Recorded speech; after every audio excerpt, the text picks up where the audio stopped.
Our first football senior is Aiden Cutler. Aiden has participated in football, wrestling, track, and baseball during his high school career and has been a part of the Shenandoah football program for 10 years. His favorite athletic memory from football is beating Edison in week 1 of his junior year. After graduation, he plans to become a power lineman and work storms. His message to his teammates is good luck in your future goals and thank you for all the memories. He is the son of Amy and Ruth Cutler. Ethan would like to thank Coach Cutler for always challenging him, pushing him for his best ability, and for Caleb for helping and taping him up for all 4 years. Our next senior is Landon Hood. Landon has participated in football during his high school career and has been part of the Shenandoah football program for his senior year. His favorite athletic memory from football is the times he's on the field. After graduation, he plans to join Union 495 Pipeline in Texas. His message to his teammates is to work hard and play harder. He's the son of Michael and Jason Bailey. Landon would like to thank his mom and dad for always being behind him and his papa in heaven for pushing him like he did. Our next senior is Hunter House. Hunter has participated in football, basketball, and track during his high school career and has been a part of the Shenandoah football program for 6 years. His favorite athletic memory from football is spending time with the boys in the hall. After graduation, he plans to attend college. His message to his teammates is enjoy it while you can and don't take it for granted. He's the son of Brad and Kansas House, and Hunter would like to thank his coaches, family, and friends for their support. Our next senior is Aiden McPeak. Aiden has been playing football since 3rd grade and has also competed in wrestling and track. His favorite athletic memory is the blowout win against Buckeye Trail during his freshman year. After graduation, Aiden plans to attend a 2-year college and study criminal justice and then pursue training at the Highway Patrol Academy. His message to his teammates is do whatever is asked of you if it makes your team better. Put your head down and go to work. He is the son of Jared and Lisa McPeak. Aiden would like to thank his parents, coaches, and teammates for their guidance and support throughout his years as a Zep athlete, and would like to give a special shout out to Coach Sills. Our next senior is Dakota Rich. Dakota has participated in baseball and football during high school and joining the football team for his first season. His favorite athletic memory is taking the chance to finally play football and becoming part of the Zeps family. Dakota plans to continue his baseball career in college while furthering his education. His message to his teammates is don't let anything hold you back. You'll regret not taking the chances you have. He is the son of Kurt and Brillin Rich. Dakota would like to thank the entire Zeps family for their support and encouragement this season.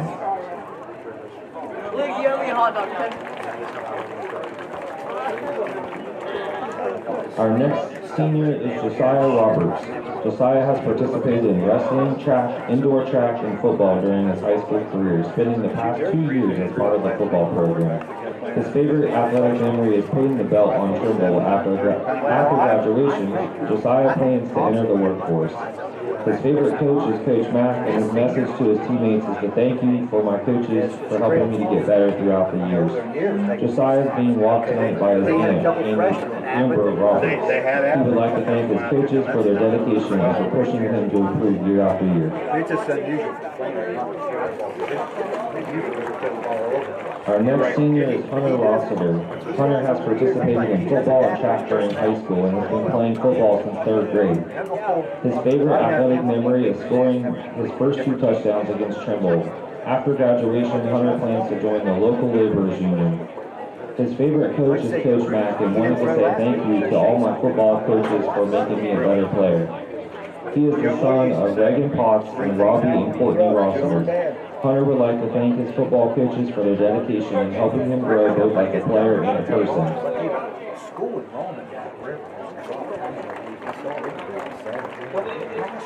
Our next senior is Kaden Rucker. Kaden has participated in football, basketball, and track during his high school career and has been part of the Shenandoah football program for 10 years. His favorite athletic memory from football is starting as a freshman and winning a home playoff game. After graduation, he plans to play football at the next level and major in sports management to become an athletic director. His message to his teammates is stick together because you only get 4 years. He is the son of Billy Rucker and Alyssa Baker. Kaden would like to thank his coaches, teammates, and friends for their support. His dad for always believing in him. His mom for always supporting him.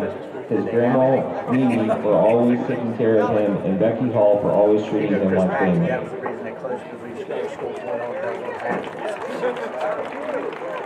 Our final football senior is Ethan Stricks. Ethan has been a member of the Shenandoah varsity soccer team for 4 years, serving as varsity captain. Throughout high school, he also participated in track, football, and robotics. Ethan has played soccer for 15 years, beginning at the age of 3. His favorite athletic memory is building and growing the sport of soccer at Shenandoah and watching it develop while making countless friendships and connections along the way. In football, he fondly remembers being the underdog and beating Edison last year. After graduating high school with an associate's degree in cybersecurity, Ethan plans to continue his education to obtain a bachelor's degree at a four-year college. His message to his teammates is play every game like it's your last. Leave it all on the field and hold this time dear while you have it. He is the son of Sean and Amber Stricks. Ethan would like to thank his past and present teammates, coaches, and especially his father and coach, Sean Stricks, for his unwavering support. He would also like to thank his grandparents, parents, and Zoe for their love and encouragement. Our next senior is Kaden Benson. Kaden has participated in football during his high school career and been a part of the Shenandoah football program since 3rd grade. His favorite athletic memory from football is his 8th grade season when the team went undefeated. After graduation, he plans to continue in the welding trade after completing his program at Mid-East Buffalo. His message to his teammates is your size doesn't matter. He's the son of Darren and Karen Benson. Kaden would like to thank his family for always being there for him and attending all of his games.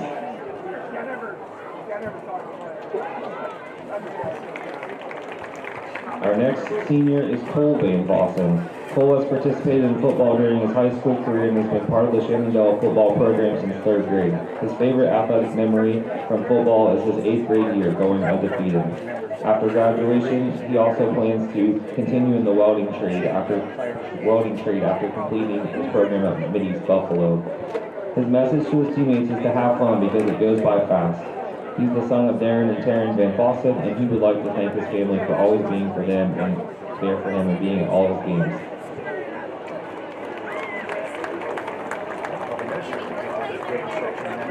Now for our cheerleading seniors. Our first senior cheerleader is Haven Baker. Haven has been a dedicated member of the Shenandoah varsity cheer squad for the past 4 years and has cheered for a total of 8 years. Her favorite athletic memory is getting ready with her friends before games and having the opportunity to cheer alongside her best friend. Haven plans to attend college, major in social work, and minor in business with hopes of continuing her cheerleading career. She is the daughter of Jade Brownfield and Trent Brownfield. Haven would like to thank her family, friends, and coaches for their continued support throughout her cheerleading journey. Central scored on their first possession. Our next senior cheerleader is Ella Bakeritz. During her high school career, Ella has participated in cheerleading, basketball, track, high school rodeo, and volleyball. She's been a member of the Shenandoah cheer squad for the past 3 years. Her favorite cheer memory is helping with little girls during the video night. Ella plans to attend a 4-year college to study nursing and eventually become a traveling CRNA. Her advice to her teammates is to be kind to others and make the most of your high school memories. She's the daughter of Joe and Annie Bakeritz. Ella would like to thank her family and friends for always supporting her and being there for her when she needs them. She especially wants to thank her parents for encouraging her to stay positive and enjoy life. Yes. Our next cheerleader is Brillin Ryen. Brillin has been a member of the Shenandoah cheer squad for the past 3 years. Her favorite athletic memories include getting Starbucks before home games with her friends and getting ready together and cheering alongside her best friend. Brillin plans to attend college and pursue a career in ultrasound technician. Her message to her teammates is enjoy every single moment you have. She is the daughter of Amber Perkins and Ryan Barlock. Brillin would like to thank her family and friends for always being there and supporting her throughout the last 3 years.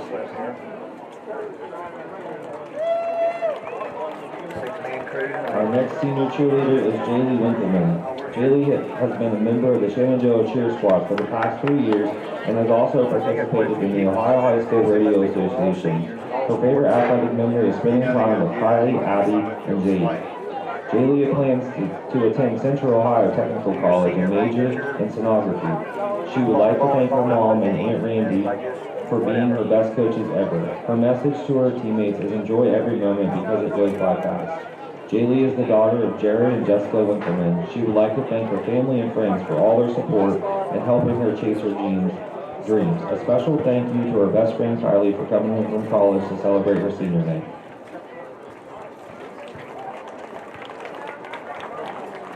Our first band senior is Joseph Berkheimer. Joseph has been a member of the Shenandoah Marching Band for 5 years. His favorite band member is getting Popeyes at Kennywood. After graduation, Joseph plans to attend Missouri Welding Institute. His message to his teammates is, they do not put Swedish fish in the meatballs. He is the daughter of Rachel Austin. Joseph would like to thank his family and friends for their support and the laughter they've shared along the way. Anymore, with all that and things you have to do and things, not some special ed stuff. Our next senior is Lillian Dy. Lillian has participated in both soccer and marching band during her high school career and is completing her first year in the band. Her favorite band member is meeting new people and forming friendships. After high school, Lillian plans to attend a 4-year college to study forensic psychology after earning her associate's degree in criminal justice. Her message to her teammates is work hard, have fun, and don't take the little things for granted. She's the daughter of Christian and Ginger Baby. Lillian would like to thank her parents for being so supportive, her bandmates for being so welcoming and helpful, and Audrey for convincing her to join band this year.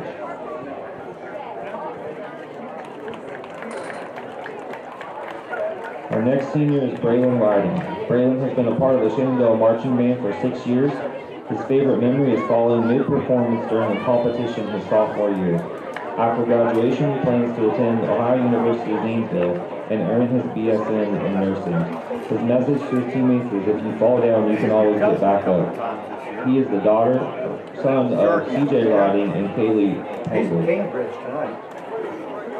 Brillin would like to thank his parents for not letting him give up and pushing him to work hard even when things got tough. Our next senior is Lauraai Schoffer. Lauraai has been a member of the Shenandoah Marching Band for 6 years and also participated in cross-country, track, and indoor track. Her favorite memory is getting the band bus stuck in the mud at the Waterford game in 8th grade. After graduation, Lauraai plans to earn her Bachelor's of Science in Nursing and later pursue her Master's in Nursing. Her message to her teammates is always try your hardest and show up when it counts the most. She's the daughter of Angel and Kenneth Schoffer. Lauraai would like to thank her family and her friends for always supporting her, her fellow band seniors for sticking with band and making the best memories. Especially harder for them kids to transfer, but they still transfer. Our next senior is Lisa Stewart. Lisa has been in the marching band for 2 years. Her favorite memory is spending her senior year marching with all of her favorite people. After graduation, Lisa plans to attend college and become a psychiatric nurse. She's the daughter of Marie Stewart and is also being escorted by her sister or older sister, Lily Stewart. Lisa would like to thank her family for their support and Mr. Willard for being such a great teacher and everyone in the marching band for making the last year the best. That's 5 and 2. They're on the 12th in the region. They'll never move forward. Our next senior is Audrey Thompson. Audrey has participated in softball, soccer, and marching band during her high school career, spending 5 years with the band. Her favorite memory is hitting Faith Davis with her tuba slide during the Kennywood Parade her sophomore year. After graduation, Audrey plans to earn an associate's degree in criminal justice and then continue to a 4-year college to study forensics and mortuary science. Her message to her teammates is enjoy every moment. The years go by quickly, so take time and appreciate it. She is the daughter of Lisa and Brian Thompson. Audrey would like to thank her family for their constant support, Mr. Woodland for building such a strong band program, and her bandmates for making this year so amazing. That's Rachel's right there. Rachel's got a boy freshman. Our next band senior is Avery Whiting. Avery has been a part of the Shenandoah Marching Band for 6 years. Her favorite memory is receiving 3 concussions in 6 years, one from a flag, one from a concrete, and one from a garage door. After graduation, Avery plans to continue her education to earn her RN license. Her message to her teammates is, it's crazy that her time is almost up, but I'll always be cheering for you. Keep working hard and looking out for each other. She's the daughter of Candy Norris and Wells Whiting. Avery would like to thank her family, friends for their endless support and laughter, especially her best friend Kylie. Thank you to Mr. Woodland, who is her favorite mentor. I talked to him, for any long period of time or anything. Our senior cross-country runner is Dena Clark.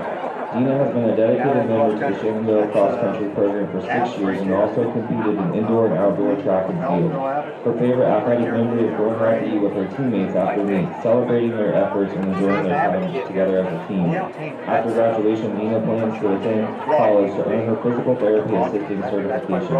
Her message to her teammates is don't rush your high school years, you learn a lot. She's the daughter of Heather Clark and David Clark. Dena would like to thank her family, friends, coaches, and teachers for helping her learn and grow throughout her life. Hey, how you doing?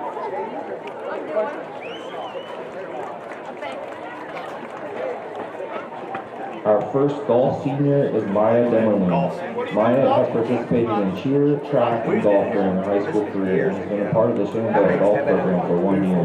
Her favorite athletic memory from golf is when a lady said they hit her car with a golf ball during a match. A funny and unforgettable moment that still makes her laugh.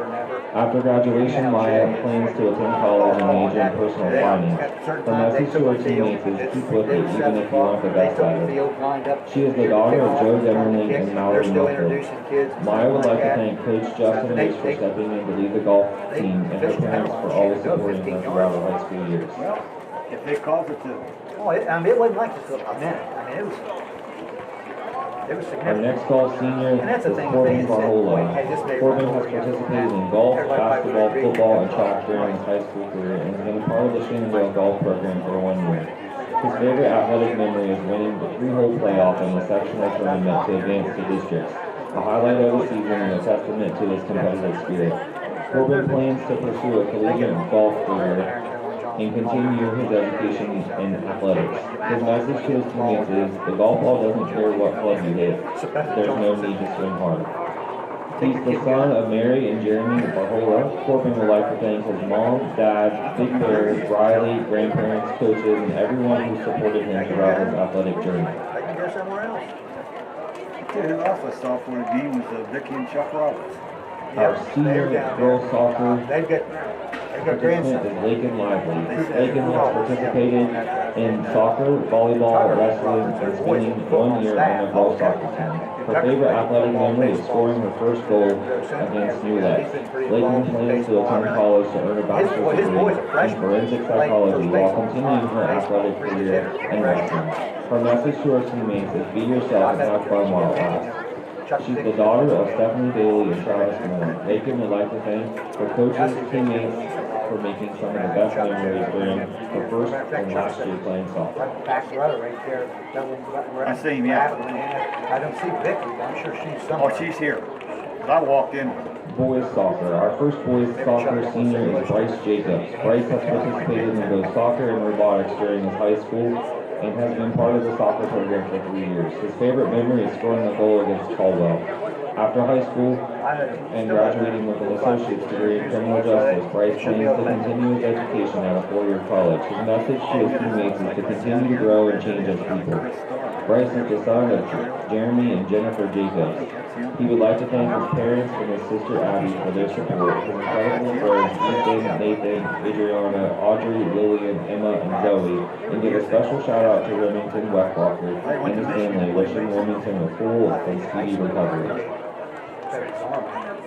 High school stuff. I mean, he couldn't do anything when he was up there because he killed his arm with this.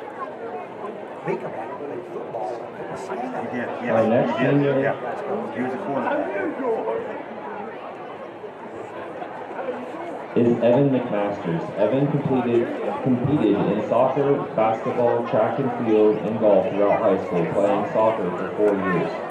His favorite memory is spending all 4 years with his best friends and making the OVAC tournament for the first time in school history. Evan plans to attend college for nursing after graduation. His message to his teammates is to strive to play 100% of every game, leaving nothing behind on the field. He's the son of Roy and Aaron McMasters. Evan would like to thank his parents along with his coaches, Sean Stricks and Bill Mobley, for everyone who's encouraged him to play soccer.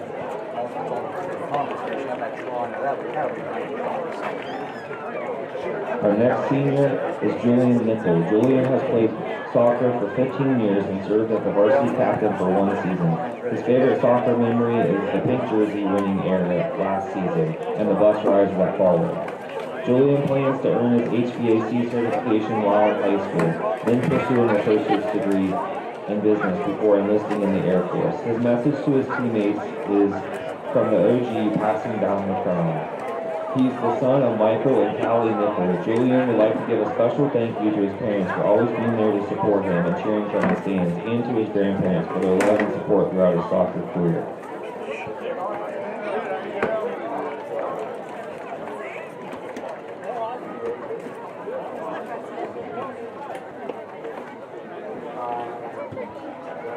Our first volleyball senior is Alyssa Crum. During her high school career, Alyssa has competed in volleyball, basketball, softball, track and field, and cross country.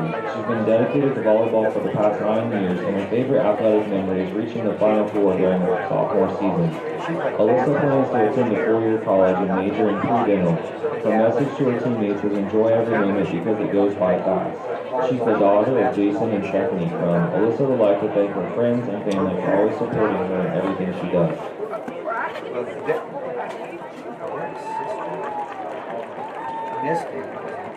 Our next senior is Addie Har. Throughout high school, Addie has participated in volleyball, softball, and wrestling. She has dedicated the past 9 years to volleyball. Her favorite athletic memory is advancing to the state tournament during her sophomore year. Addie plans to attend college and pursue a career as a registered nurse.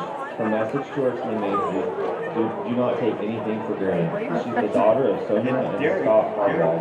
Addie would like to give a special thank you to her mom and dad for always supporting her, as well as Coach Megan Goralski for consistently pushing her and her teammates to become the best version of themselves. She's got a grandson playing for River.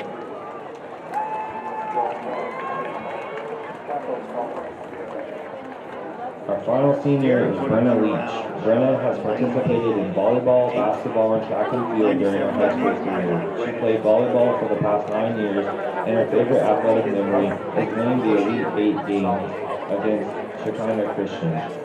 Brena plans to attend Baldwin Wallace University and continue her athletic and academic careers. Her favorite coach is Megan Goralski, and she would like to thank her for always believing in her and pushing her to be the best athlete she could possibly be. Her message to her teammates is enjoy playing all 4 years with your friends and always do exactly what Megan says. She's the daughter of Aaron and Derek Leach. Brena would like to give a special thank you to her family and for always supporting her, and especially her parents for taking her everywhere she needed to be before she was able to drive herself. She also extends her gratitude to her coaches for making practice both fun and challenging. Her teammates for always being her biggest cheerleaders, and to the Shenandoah crowd for traveling and supporting the volleyball program. Finally, Brena would like to thank her sister Lauraai Schoffer for being a role model throughout her high school career. Let's give one more big round of applause for our 2025 Shenandoah Fall Seniors.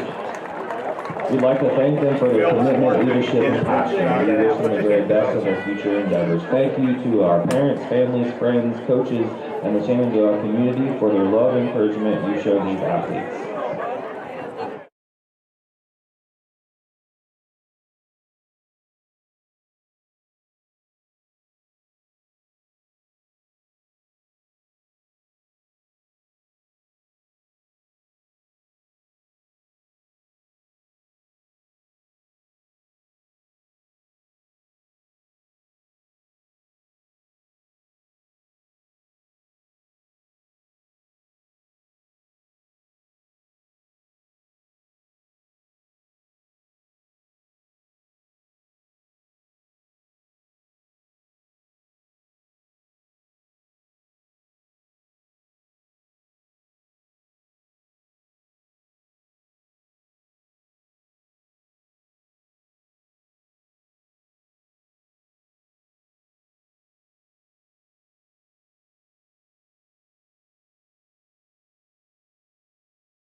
It's football time in East Central Ohio. From AVC Sports at WWKC, Caldwell Cambridge's KC 105.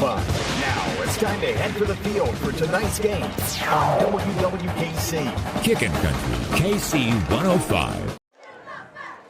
Good evening and welcome to high school football on WWKC and on YRPtv. Tonight we are at Shenandoah High School. We're the host, Shenandoah Zeps, under head coach Mac McLean with a 3-4 record. Play host to the River Pilots. Head coach Mike Flannery. The Pilots are 5-2 on the season. I'm Jeff Stevens along with Mike Podlasiak, Brett Klein, and Ricky Irwin here tonight at Shenandoah High School. And just an absolutely beautiful night for football. Temperatures are a lot cooler than it's been, and just almost an ideal night to play football. And Mike, on paper it looks like what we hope to have a competitive game tonight. You would think so. River comes in, like you said, with a record of 5-2. But if you look at the opponents, they really haven't beaten anybody that has any kind of a decent record. They've only played one team actually so far with a winning record. That was Cameron, and they got beat by Cameron 46-15 there two weeks ago. But Shenandoah, I think, has kind of turned things around. They did get beat last week, which I think you did the game over at Monroe Central. And I was kind of surprised because they'd won 3 in a row, and I'd seen them in 2 of those games. And it seemed like they'd kind of turned the corner and maybe took a little bit of a step backwards last week. Well, one problem that they had last week at Monroe Central is during the first half, they didn't have the football much. They had a kickoff return for a touchdown, but then they also had a turnover on a fumbled punt. And at the first quarter, I think the Zeps only ran 3 offensive plays. And it's hard to score when you don't have the football. Exactly, yes. Now second half, they turned things around and really did a nice job controlling the ball. Okay, right now we're going to step aside and for a moment, and the national anthem brought to you by Southeastern Ohio Credit Union, our national anthem.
Years, Patrons Buckeye Mutual Insurance has proudly provided coverage for homes, farms, and families across Ohio. Our commitment to reliable, affordable insurance is something you can count on. Agents who write for us can be found at patronsbuckeye.com. Whether you're protecting your home, your land, or your legacy, we offer personalized service and true hometown care. Trust a neighbor. Trust experience. Trust Patrons Buckeye Mutual. Visit us at 16050 McConnellsville Road in Caldwell or find us on Facebook. Coverage that cares. Close to home. Looking for an incredible deal on a new Ford, Lincoln, or Nissan? Come check out our vastly growing inventory selection and ask us about all the low APR options that are going on right now at Dutro Ford, Lincoln, Nissan. If a new vehicle isn't in the budget, let us show you a pre-owned alternative that is sure to fit all your needs without breaking the bank. We know with the running from work to practice or games doesn't leave much time for car shopping, so view our full inventory online 24/7 at dutrosauto.com.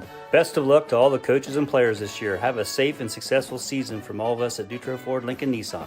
At Village Hardware and Rental in Barnesville, we've got everything you need for homeowner, contractor, and commercial jobs. From trusted Milwaukee tools and everyday hardware to pro-grade Valspar paint, trusted color you can count on. Plus, we offer paint mixing, key cutting, special orders, and commercial services too. And now, introducing our officially open firearms and ammo department. Fully stocked, trusted, and convenient. Whether you're working, improving, or protecting, Village Hardware and Rental is your one-stop shop. Drop by at 265 South Chestnut Street, Barnesville. Village Hardware and Rental. We make it easy to build the world around you. Just like on the field, we believe in teamwork with our customers. This is Ashley Rich from the Farmers and Merchants Bank on the Square in Caldwell. With our services, you can bank from your home, the office, or even at the stadium. You can sit back and enjoy the game knowing your money is in great hands.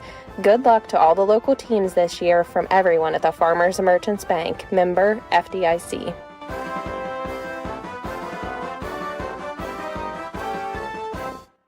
High school football From AVC Sports. on WWKC Caldwell, Cambridge. KC 105. Back here at Shenandoah High School, we're just about 6.5 minutes away from the start of tonight's game between the Shenandoah Zeps and the River Pilots.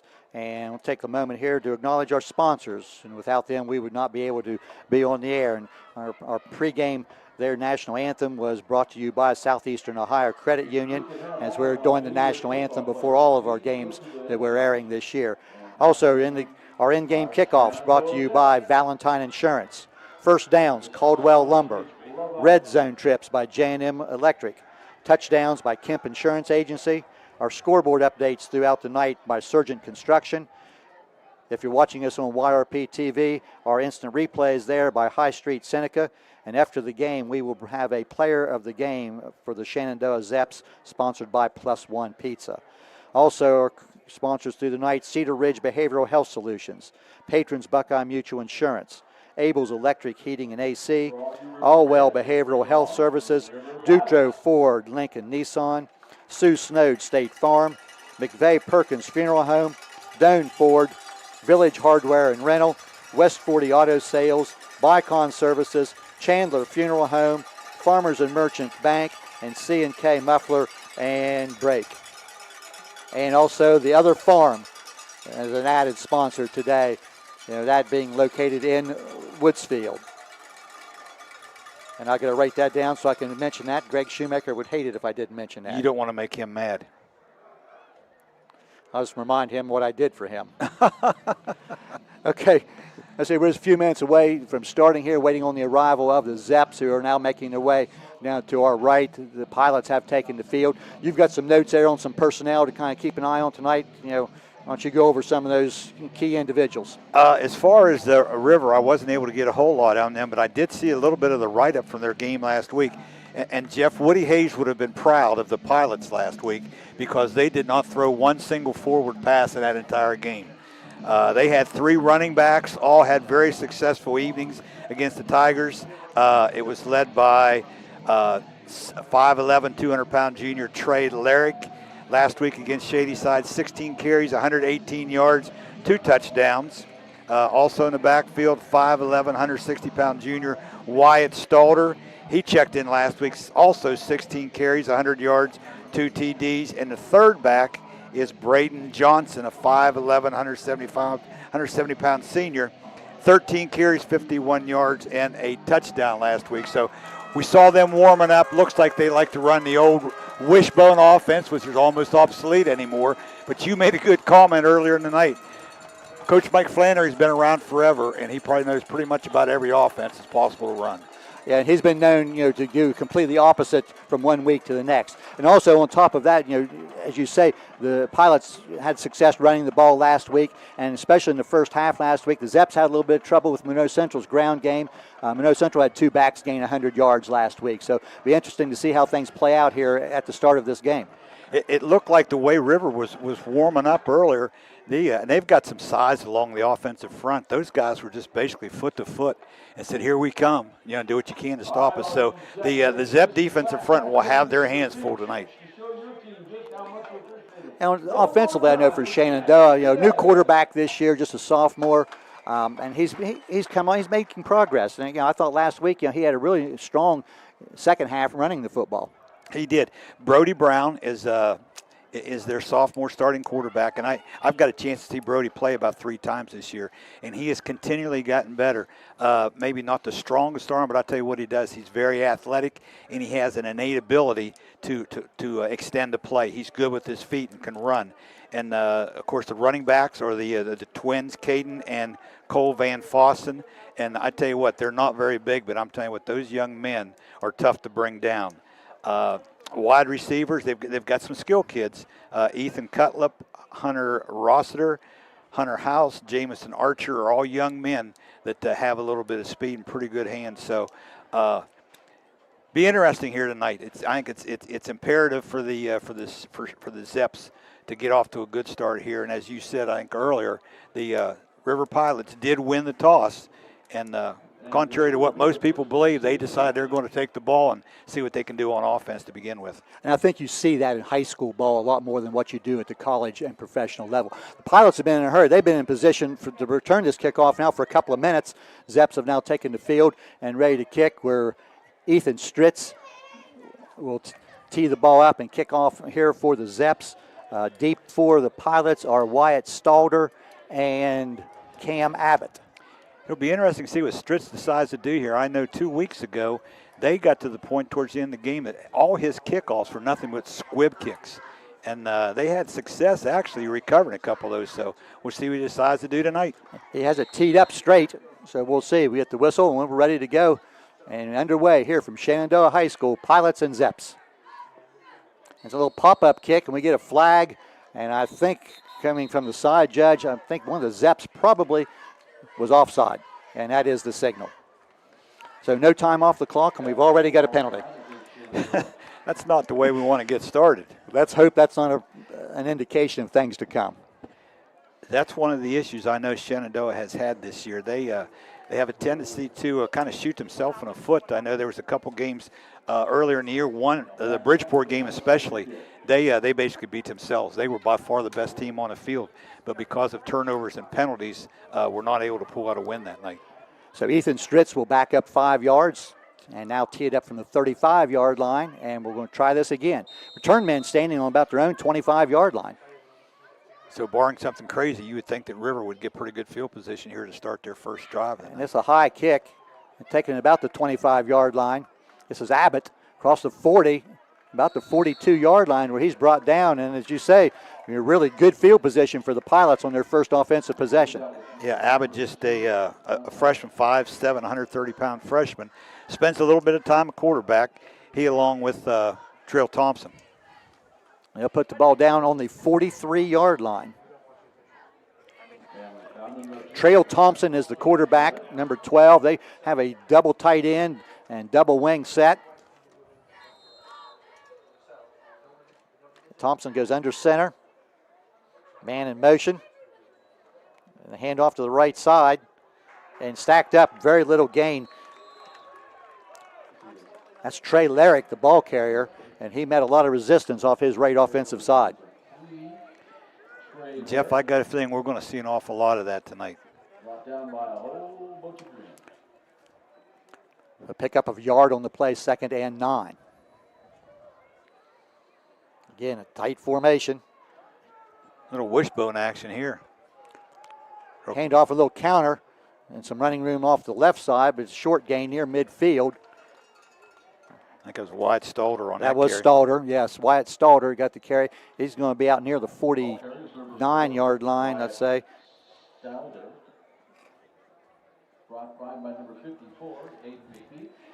So now that'll bring up 3rd and about 4 for the Pilots on their initial possession. We're just underway here at Shenandoah High School.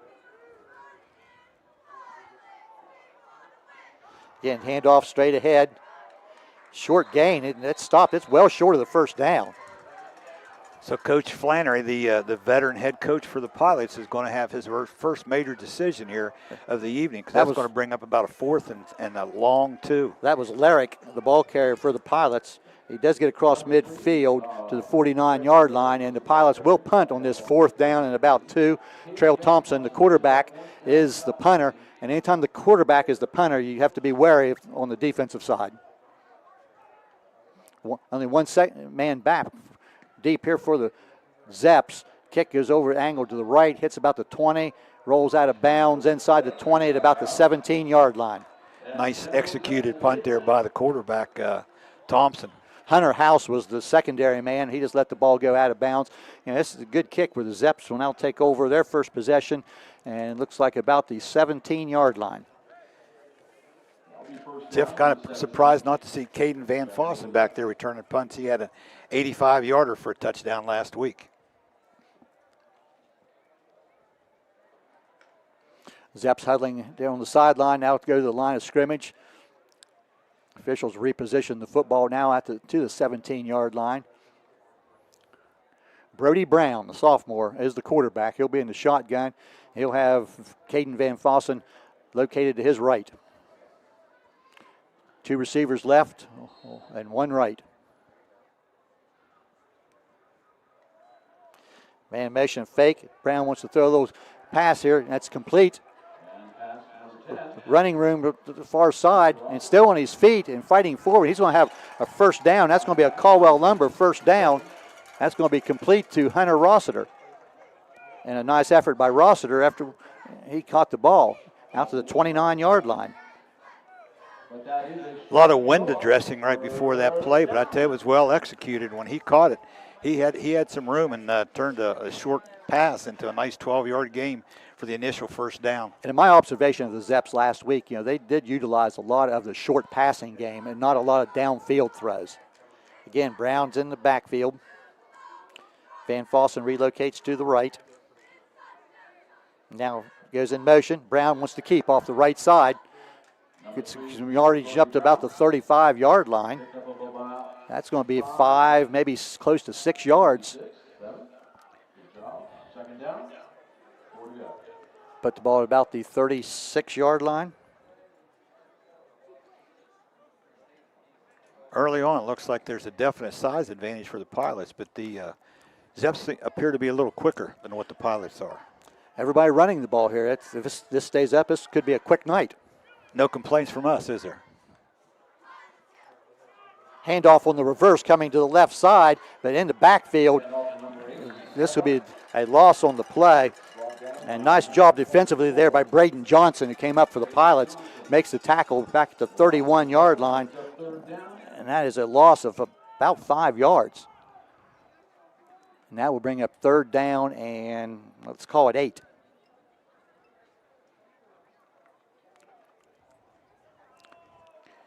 Ball carrier there was Ethan Cutler.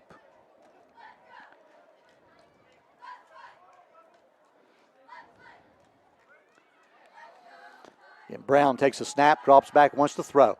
Rolling to the right, pressured, getting downfield, and the pass is knocked away, incomplete.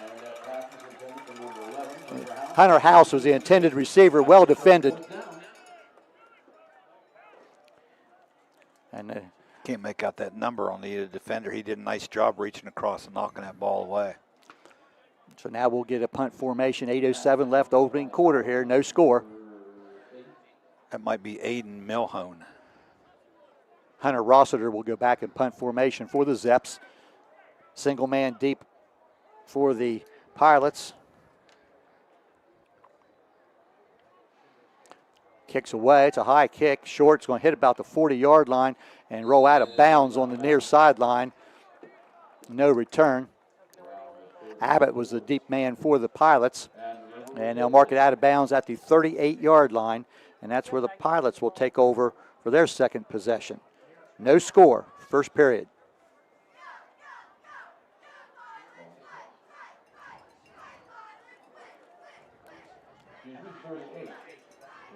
.8:02 remaining in the first quarter. Again, Pilots come out to the huddle with everything double tight end, wishbone, tight wishbone formation in the backfield.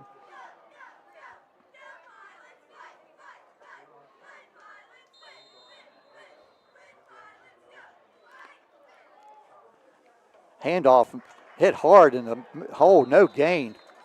And that's going to be, I think that's Jamison Archer came up and made that hit defensively. Stalder on the carry for the Pilots. He'll get a couple of yards out to the 40-yard line. But Archer did a real good job in that middle linebacker spot and come up and delivered the blow right near the line of scrimmage. Nothing fancy so far about what the Pilots are trying to do offensively. Now they fake. Their first pass, Thompson back under pressure. Now he's going to roll to the right. Now he's got running room over here on the right side, and he'll be hit and dropped out of bounds. A very short gain.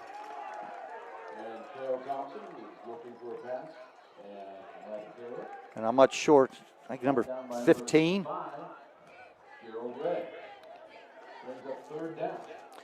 But Thompson goes out of bounds at the 41-yard line. That's a pickup of only about a yard.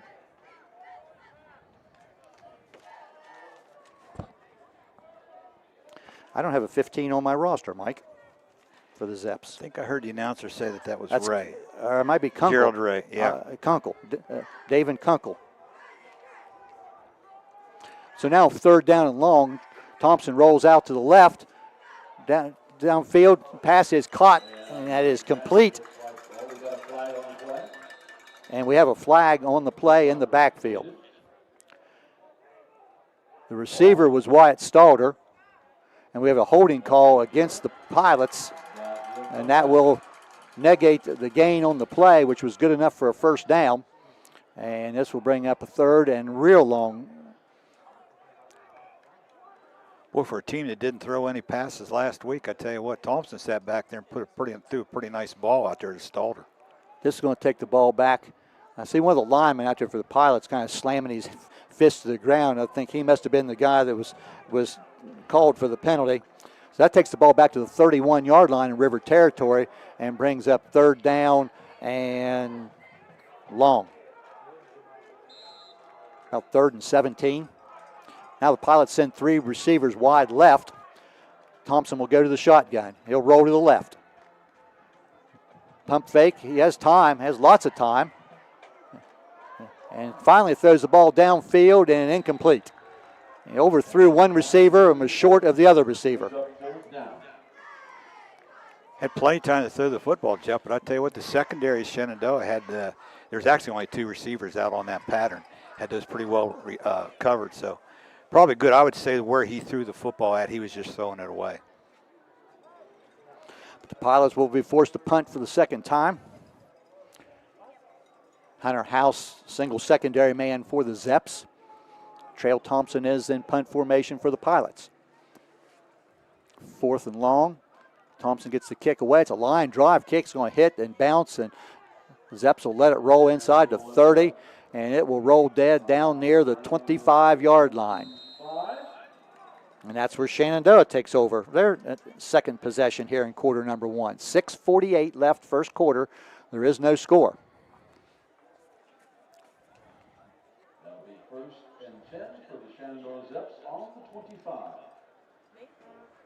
It's about a 34-yard punt with no return, and high school ball, you'll take that. You sure will.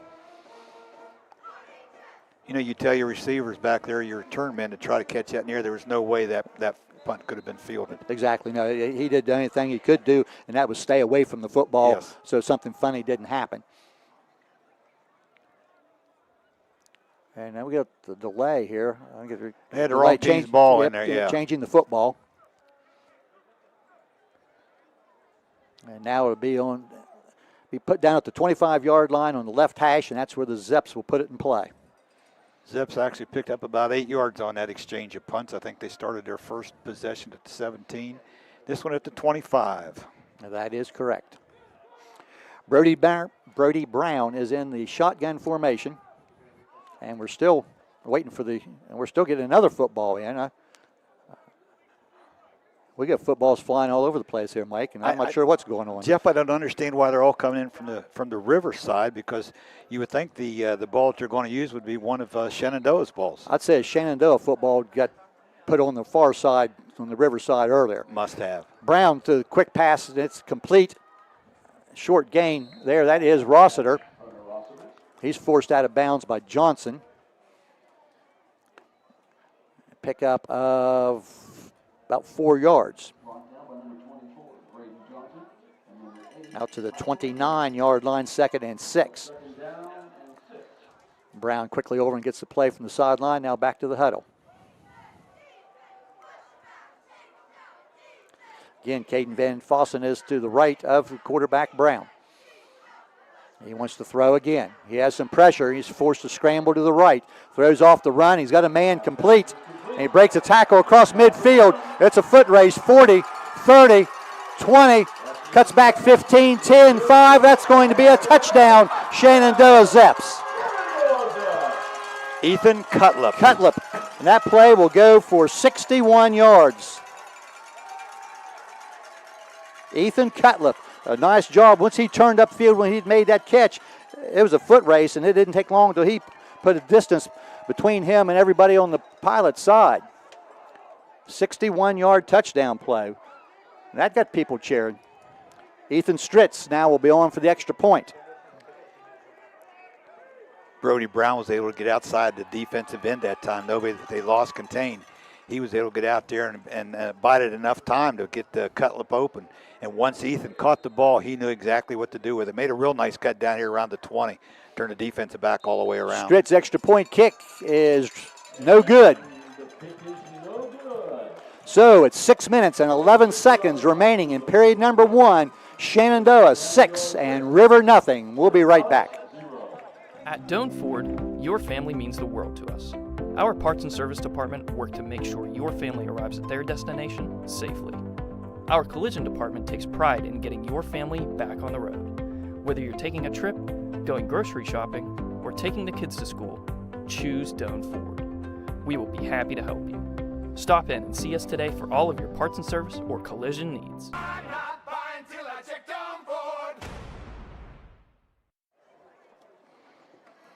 Back here for a Valentine Insurance kickoff, and we're having that because the Shenandoah Zeps have just completed a 61-yard pass play from quarterback Brown to Cutlip, and that 61 yards resulted in a touchdown, and that was a Kemp Insurance Agency touchdown.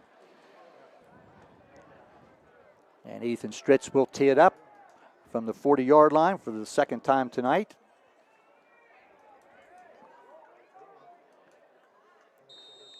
Jeff, here in the early going, looks like River's going to have to make a couple adjustments defensively because the quarterback, Brody Brown, has had plenty of opportunity to get outside of the contain there and make some plays. And a high kickoff taken by one of the deep men for the Pilots about the 25-yard line. He's going to get out across the 35 to about the 38. And that is Cam Abbott, return man for the Pilots. And Rivers going to start once again at their own 38-yard line. Well, the Pilots not been able to do much offensively in their first two possessions. I don't believe, by my count here, they do not have a first down They yet. do not. They did have one that was set back because it had a penalty. But, you know, it's still early. There's no time to panic if you're the Pilots. Little counter play here, the handoff, and not much running room there. That's Johnson on the carry. He's going to get a couple of yards. Braden Johnson, the ball carrier, put him down at the 41-yard line.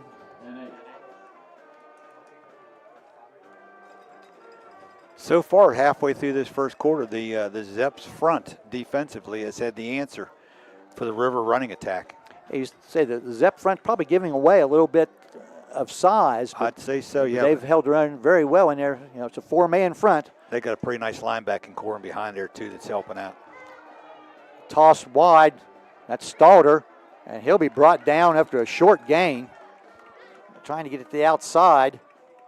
And we're trying to catch the number there for the, I think that's Aiden McPeak, I believe, had a hold of his ankles and brought him down after about a 2-yard pickup.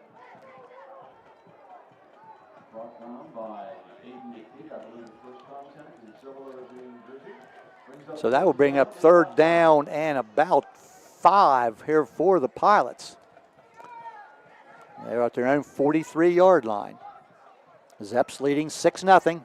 We still have over 4.5 minutes left here in period number 1.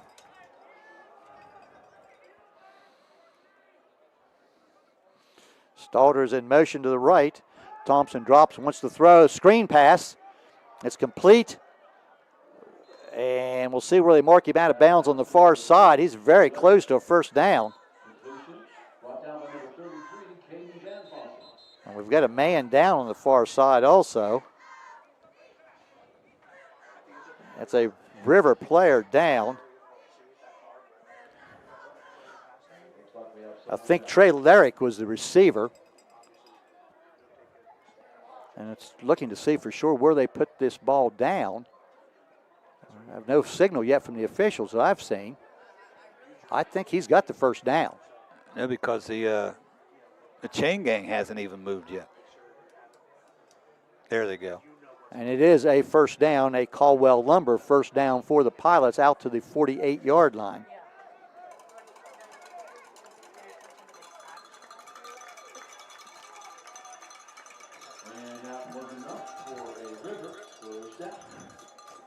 And Larrick seemed to be shaking a little bit on the play there over in front of the River bench, but he seems to be back up now as Pilots are back in the huddle. First down, that is the initial first down for River in this game.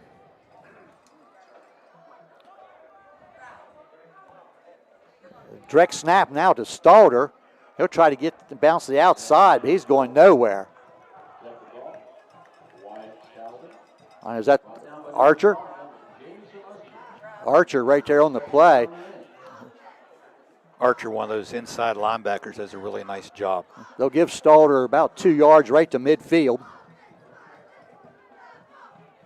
A little different look there from the Pilots. That was a direct snap to Wyatt Stalder. Same formation, couple backs up tight behind the line. This will be a direct snap to Stalder once again. And they've got the quarterback, Thompson, out here to wide receiver. And Stalder goes off the right side and has a little bit of running room. And he's going to be very close to another first down. I think he's just short.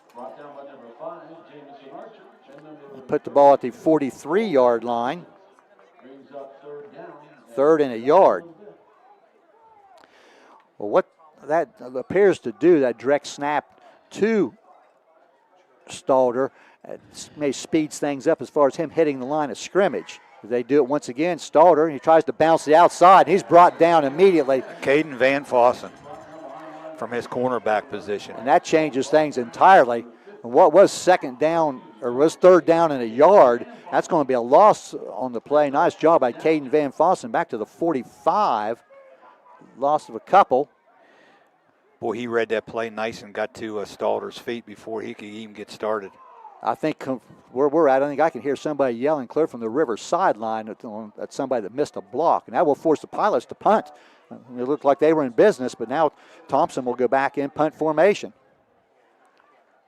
For the third time tonight, it's a line drive. Kick's going to hit about the 15, roll toward the end zone, and will go into the end zone for a touchback.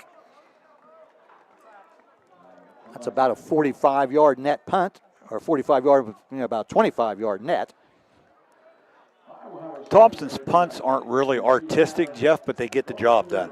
Well, that ball, you can't field his punts because they're so low. And when sometimes on a grass field like this, you're not sure where the ball is going to bounce. Sometimes on a turf field, you see that ball takes off on a bounce. But that one just rolled right into the end zone. This ground's very hard. I don't care how much it rained this past week. 2:25 left, period number one. Zeps leading 6-0. They scored on their last possession on a 61-yard touchdown pass play from Brody Brown to Ethan Cutler. And a nice running effort by Cutler afterwards.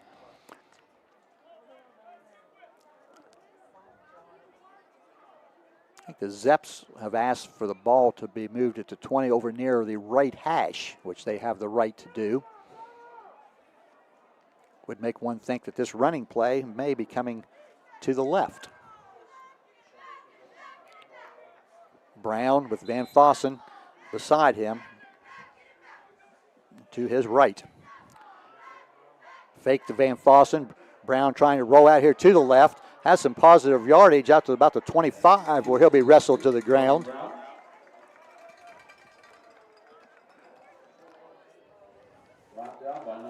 Gunnar Bennett is on the tackle there for the Zeps, or for the Pilots. That's a good effort there by Brown. He ends up getting about 5 yards on that. Boy, size advantage so far, definitely in favor of the Pilots, but the Zeps are using their quickness to counter that size. They've been able to get outside and get some positive yardage for sure. Again, Brown, now Van Fossen will move to the right. Brown, quick throw over here to the left is complete. Short gain, man's out of bounds. That's Hunter House on the reception. He'll be forced out of bounds at about the 27. Only a pickup of about 2. Again, a lot of short passing game here by the Zeps. That's going to bring up 3rd and 3. And they say he was stopped in bounds, so the clock is continuing to move here at 1:10. Moving clock here. First quarter, 6-0 Zeps.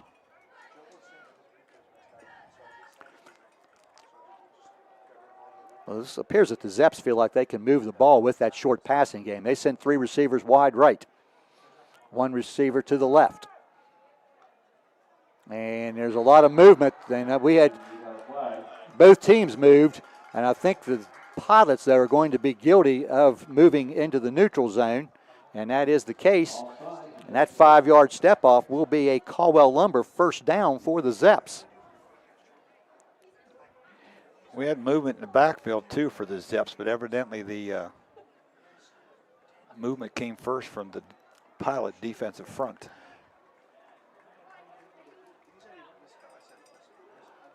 From a defensive standpoint, you have a team in a 3rd and 3, which is not an automatic situation. You hate to give away 5 yards. And from here, we can't tell if the snap count was a hard count or anything different that was able to draw the pilots or not. But the result is 5-yard step off against the pilots and first down Zeps. Fake the man in motion, and a hand back. That's Van Fossen. That's Kaden Van Fossen. And Kaden gets across the line of scrimmage to about the 37, close to giving it 38. Nice pickup there on first down. A 6-yard pickup on first down. Looks like the Zeps are going to decide to let this clock run out in the first quarter. And they will do that, both teams moving to the sidelines. So at the end of 1 period of play, Shenandoah 6 and River nothing. Looking for fall fun? Come out to the Other Farm, just outside of Woodsfield. Every weekend in October from noon to 5, enjoy a corn maze, games, rides, and awesome photo ops, all included with admission. And don't miss special events like the Brew Maze, where all proceeds benefit Bellsville Rally for Life. Bring the whole family and make some memories. Find us on Facebook at The Other Farm LLC for info about our Brew Maze, Flashlight Night, and Haunted Maze events. Don't miss out. Fall fun is waiting at The Other Farm. This is Ken Perkins. Robin and I and the staff at McVeigh Perkins Funeral Home want to wish Noble County athletes from Shenandoah and Caldwell High Schools an exciting fall sports season. We also want to wish all students a successful school year on and off the field. In our tight-knit community, our kids are our future, and we are honored to watch them succeed. McVeigh Perkins Funeral Home invites you to visit us at www.mcveigh-perkins.com or on Facebook. We are back at Shenandoah High School. The Zeps with a 61-yard touchdown pass play. Ethan Cutler scoring that touchdown in the first quarter, and the Zeps lead the River Pilots 6-0 after 1 period. As we start period number 2, Zeps at their own 38-yard line looking at a 2nd and 5.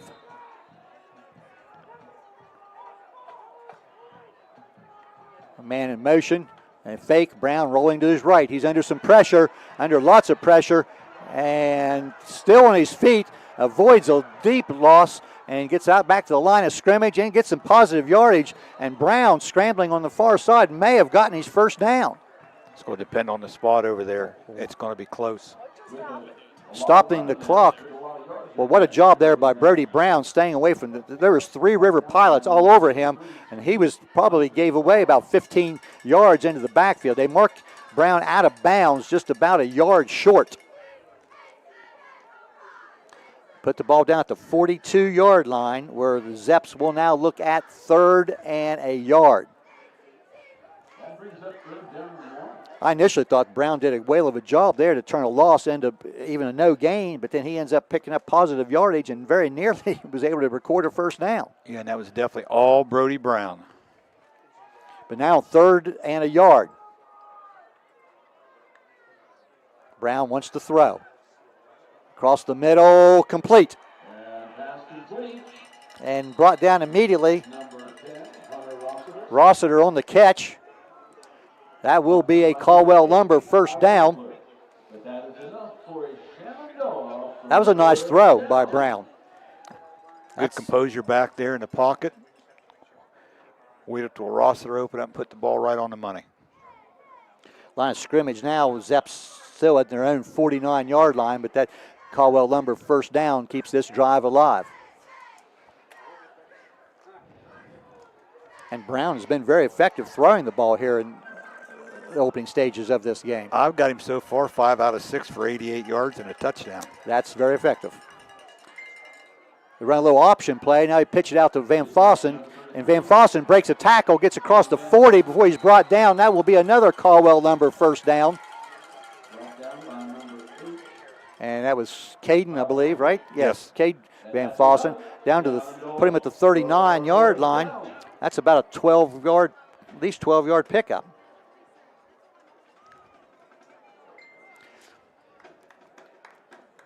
This will be the 7th play by my count of this Zep possession. Shenandoah leading this game 6-0. Just underway here in period number 2.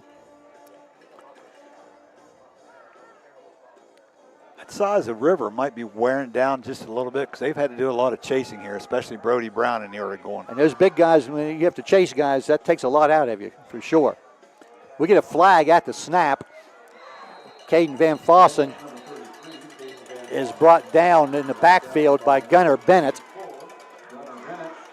We'll see what the penalty is. That's the way the flag went down, I think, Mike, that's probably an illegal formation.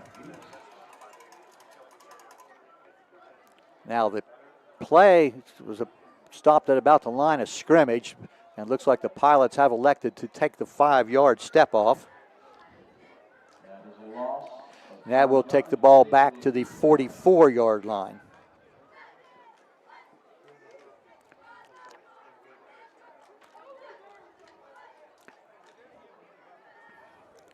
Brody Brown's getting a workout in. He's had a couple of scrambles tonight, and then he runs over to get the play and then runs back to the huddle. The young man's in pretty good shape. Just to give our listeners at home a little bit of size that Shenandoah is dealing with here. River's front four, one of them's 245, one's 300, one's 250, and the small one out there is 170, the defensive end. Toss it to Van Fossen. That's his brother, That's Cole, I believe, yes. He'll get the penalty yardage back to on the left side before he's pulled down in front of the River bench. See again where they put the ball down. Looks like it's going to be about the 38-yard line. So that will be a pickup of 6 yards on the play, bringing up 2nd and 9. Been a nice mixture of the run and pass so far for the Zeps. Again, the Zeps will send 3 receivers wide to the right. Brown looks to the right, flips it out here to Kunkel. The ball's loose, and I think it's down. They're going to, the official right here is going to rule him down. The Pilot fans are on their feet cheering, but the ball was down, and from where I was, Mike, there's no question, he was down. He was. Official never hesitated with that call, and it was the right call. So I actually lost a 2 on that play. Kunkel was the receiver on the play. Well, in that case, if you're the Zeps, you'll take the 2-yard loss because the ball was down. Otherwise, the Pilots did recover the ball, but it was, from our vantage point here right in front of us, was definitely down. Some shifting by the Pilots defense. Brown back, throws out here complete. That's Kunkel again. He's down. He may have a first down near the 25-yard line.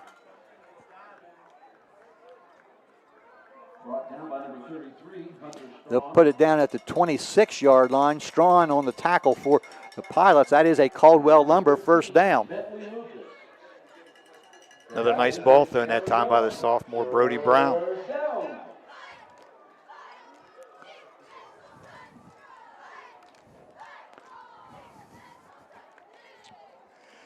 Snap, this is Van Fossen. Short gain in the middle. That size of River won that battle. That is Cole Van Fossen. just across the 25. He's just short of the 24, pickup of a couple. And we have a stoppage of play. We have a timeout by the River Pilots. We'll step aside, 7:18 left, second quarter, 6-0 Zeps. Back in a moment. This is Ken Perkins. Robin and I in the... Protect what matters most with Sue Snowd, State Farm Agent in Caldwell, Ohio. With over 30 years of experience serving Noble County, Sue and her team offer personalized coverage for auto, home, life, health, renters, and business insurance. Conveniently located on East Street, they're here to help you plan for the unexpected. Call 740-732-2786 today for a free quote, or stop by the office. Like a good neighbor, Sue Snowd is there, ready to serve your insurance needs with care and confidence. High school football From AVC Sports on WWKC, Caldwell, Cambridge. KC 105. River Pilots a timeout. There's 7:18 left in the second quarter. Zeps leading 6-0. Just been a nice methodical drive here by the Zeps. Just, picking up 4, 5, 6 yards a clip, moving right down the field. I have this for the 11th play of this possession that started on their own 20-yard line. Brown, it's a reverse to Kunkel. And nowhere to go. He's going to be brought down backfield. There's Johnson and others for the Pilots.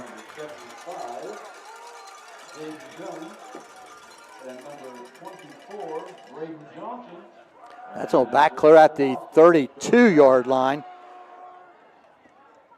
That's going to lose 8 yards. Now the Zeps will look at a third down and about 15. This end of the field, 4-down territory, barring a penalty or a loss on this play. Brown drops, wants to throw. Had some time. Now he's got some running room down the middle of the field, and he slips as he tries to cut the outside at about the 25-yard line and goes down. But he picked up a nice chunk of yardage on that play. Picked up pretty much what was lost on the play before. Even though he slipped, I don't know that he was going to pick up a whole lot more. River had 2 defenders right there in position to make that play. But he picked up about half of the yardage. Yeah, that's all you really wanted so right now there. 4th and about 8 at the 25-yard line. Again, Zeps with 3 receivers out here to the right, 1 to the left. Send a man in motion. That's Kunkel. Brown wants to throw. Going down the middle of the field toward the end zone. Incomplete. Overthrown. Trying to hit Hunter House in the end zone, but the pass is incomplete. Hunter had a step on the defender back there. And that 13-play drive that the Zeps just had, going from their own 20 down to the Pilots' 25, results in no points. That took a lot of time off the clock because that drive started. That started in the end of the first quarter, so that drive was well over 7 minutes off the clock. But the Pilots now starting from their own 25-yard line. Johnson moves from the right to the left. Thompson rolls to the left, now goes back to the right, little screen pass. This is Abbott, but he has nowhere to go. He's going to be hitting the backfield. He's going down. McPeak out there along with Jamison Archer, who seems like he's in on every play. Play's going to lose about 3 yards.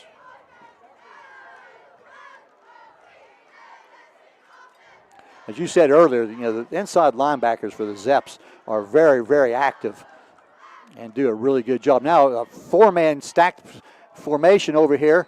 Ball bounces and trying to get it to Abbott, who was going to go behind his blockers, but the ball hit the ground and will be incomplete. That's one of those formations that you don't see every day of the week. That's one of those plays. You remember back in the day, Dave Caldwell, the coach at Bellsville, used to run a play like that, but it was a lateral, and he bounced it like that to make it look like incomplete pass. And the defense would stop for a second, and then the receivers would go, and it would result in a big play. And that was my first instinct right there, that maybe that's what was taking place, but they did roll it a forward pass. 3rd down and 13.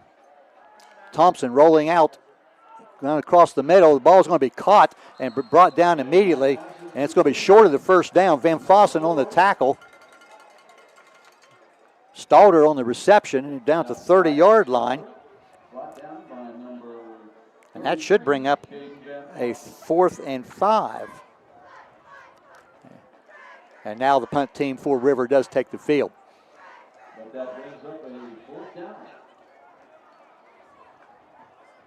Clock moving, 4:20 left, first half. Zeps leading 6-0. Trail Thompson is the punter for the Pilots, and we say he is the quarterback. Anytime the quarterback is the punter, you got to be on your toes defensively. Single man deep here for the Zeps. Thompson's kicks away. It's a real low line drive, but it's going to roll and roll and roll across the 40 to about the 35-yard line. That ball was so low, Mike, I thought it just about hit one of his linemen in the head. It had to be awfully close out there, because I don't know, he could have made it any lower and not gotten it blocked. But that's... the Zeps are just not able to return any of his punts because of those being so low. That ends up being a 40-yard punt with the roll, and the Zeps will now take over at their own 35-yard line. And again, we seem to have some confusion here getting the proper football onto the play. Yeah, I don't know what this seems to be their problem. 3:52 on the clock, first half, 6-0 Shenandoah. Well, there's a late flag on the play here. I'm not sure what happened. And they've already moved the sticks. I think the flag came well after the play was over. The head official, who I did not know tonight, over the side. This could be the infamous sideline warning, Mike. One of my favorite penalties in all the world. It seems like it happens pretty much every week at the high school level. Well, I tell you, they're going to move. They're moving the football. This could be a sideline interference call. Unsportsmanlike conduct, we think. The official coming over now going to try to get a signal here. Signals unsportsmanlike conduct against the Pilots. So evidently one of the coaches or players over along the sidelines interfered with one of the officials when they were running down to try to get to where the play was. But Shenandoah now excellent field position. That ball right on the midfield stripe for this possession. Brown drops, wants to throw. Has incomplete. The ball in and out of the hands of the intended receiver there, Hunter House. And I think maybe Hunter House started to run upfield before he secured that football. Incomplete.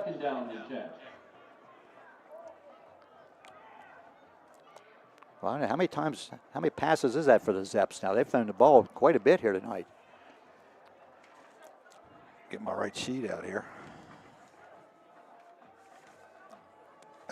That was pass number 10. 7 of 10 for Brody Brown here in the first half. 2nd down and 10. Ball at midfield. Brown now tosses it on the sweep there to Van Fossen. It's Kaden Van Fossen. He'll be drawn across the 45, be dropped down just shy of the 40.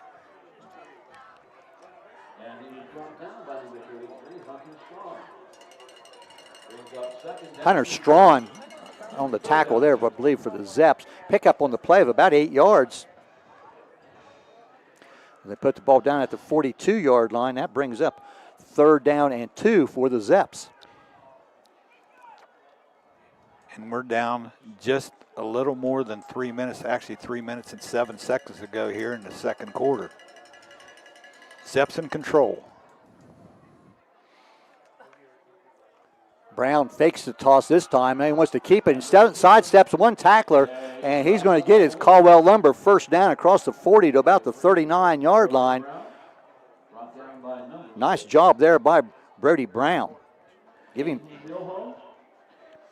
That's the second time we've seen him slip there in the first half when we thought he could possibly have gotten a few more yards. Aiden Milhone on the tackle for the Pilots.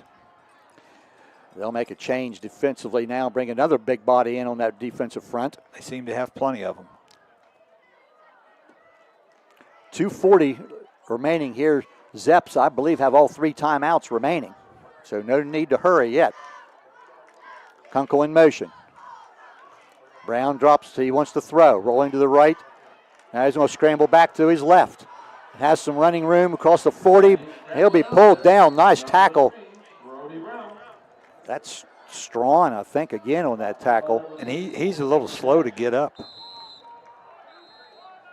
Now that's Bennett that made the Gunnar tackle in the Bennett, open yes. field. Yeah, that's Bennett.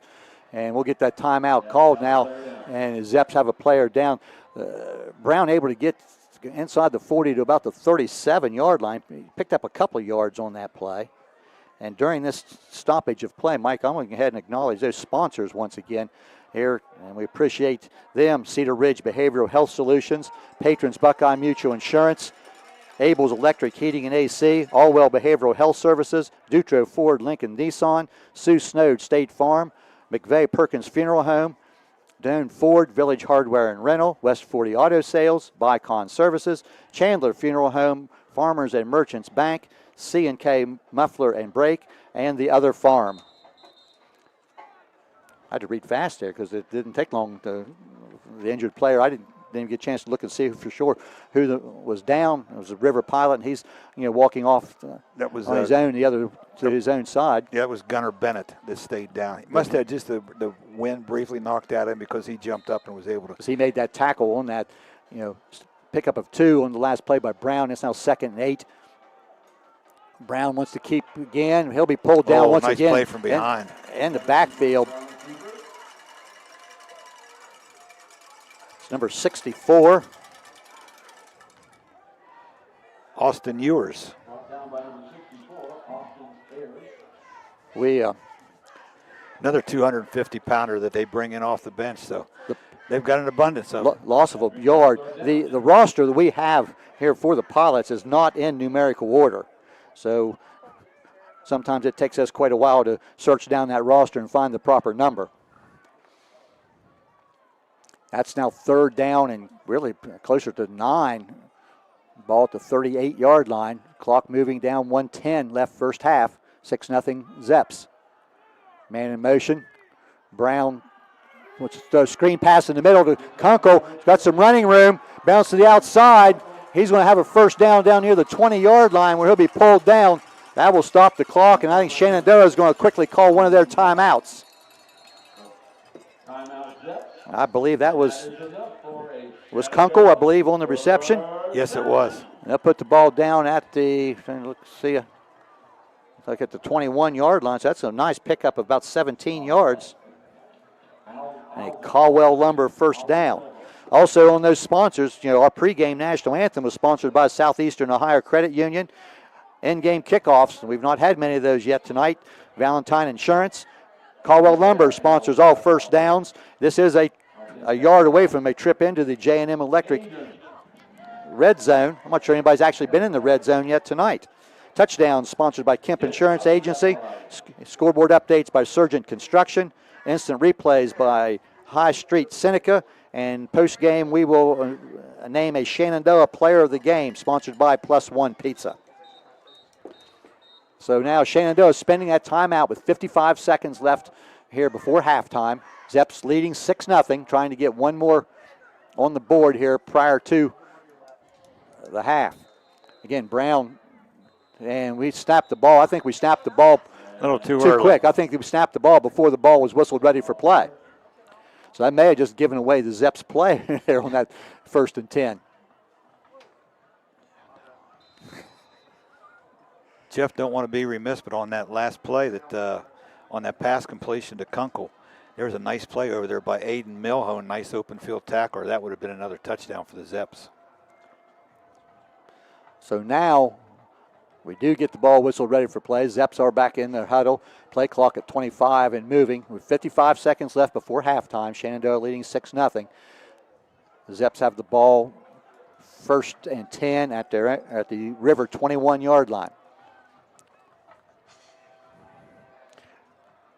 Man in motion. Brown rolling right, wants to throw. Out here a little bit low and incomplete. House, I believe, the intended receiver. That'll be second down. Brown really didn't get his shoulder squared up that time, tried to throw that as he's moving towards his right instead of attacking the line of scrimmage. Came up a little bit short on the throw. You know, Brady Brown, not a big kid. He sophomore standing. He stands about 5'7". Looks like the Zeps trying to roll him out. Yes. In order to make it easier for him to see his receivers. So there's a lot of big linemen in there, offensively and defensively, in front of him. But that play took about 5 seconds, so there's 50 seconds left. Second down and 10. The Zeps trying to get one more on the board. They lead 6-0. Brown fakes handoff. Now he wants to run up the middle, and it has nowhere to go. And I think that's Bennett once again. Nice play. That made the play in the backfield there, and Brown may get back to the line of scrimmage, and Shenandoah is going to spend a timeout. That is their second timeout of the half. We'll keep it here. Third down and 10. Bennett crashed down hard from his defensive end position right there and got Brody Brown by the ankles before he could even get started. Again, with 34 seconds left, Shenandoah now, I believe, has one timeout remaining. Scoreboard hasn't changed yet, but one timeout. But 2 chances to make the 10 yards that they need for the first down, one would guess. Every once in a while you'll see a long field goal, but I don't think that's the case tonight.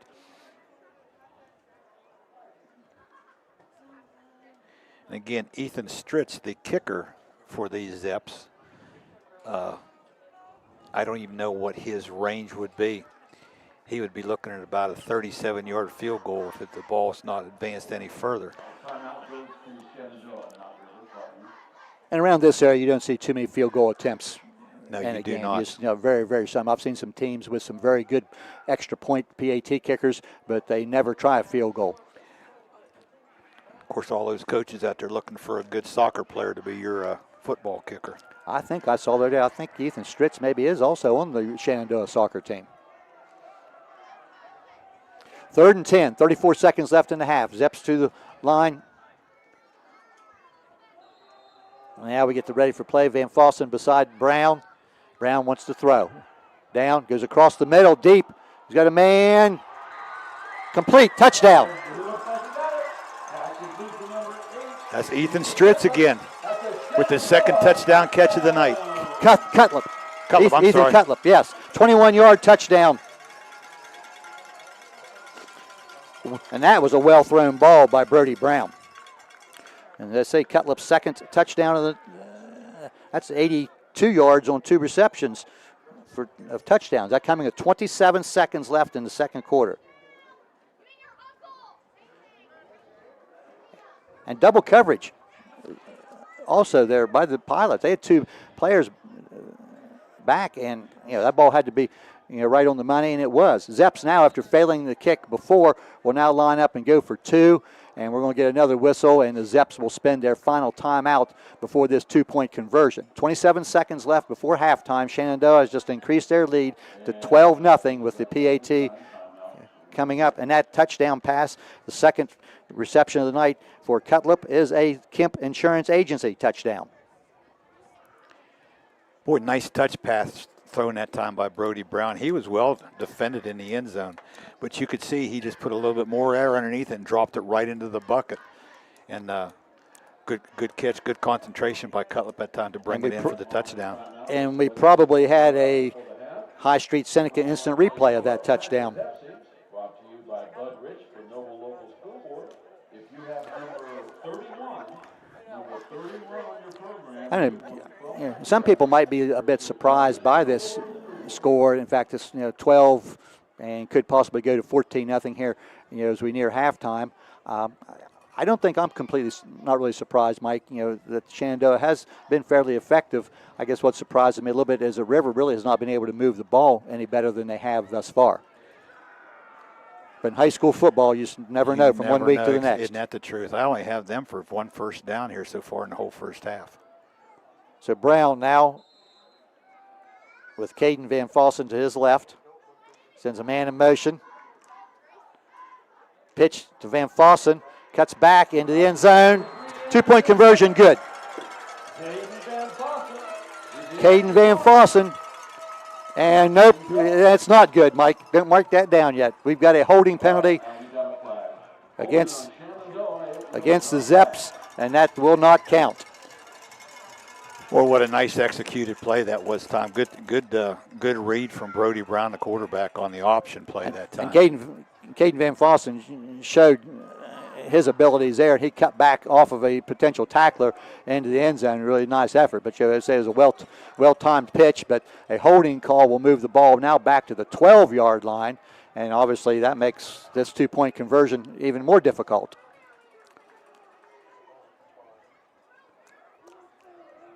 And Brown over talking to coaches on the sideline. Now he's back to the huddle. That young man puts in a lot of mileage during a game, doesn't he? He's run the ball several times, and then he gets up and runs over to the sideline and gets the play, and runs back to the huddle. So now from the 12-yard line is PAT. And we get a whistle again at the snap, and we're going to get another 5-yard step off against the Zeps.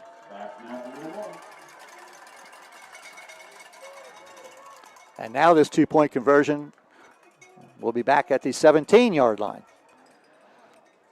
And that's a false start call against the Zeps. We're back to where the touchdown pass was thrown from. Very close. Very close. The ball was actually at the 18-yard line. I think I said 12 and 17. I guess I'm still in the NFL mode on that.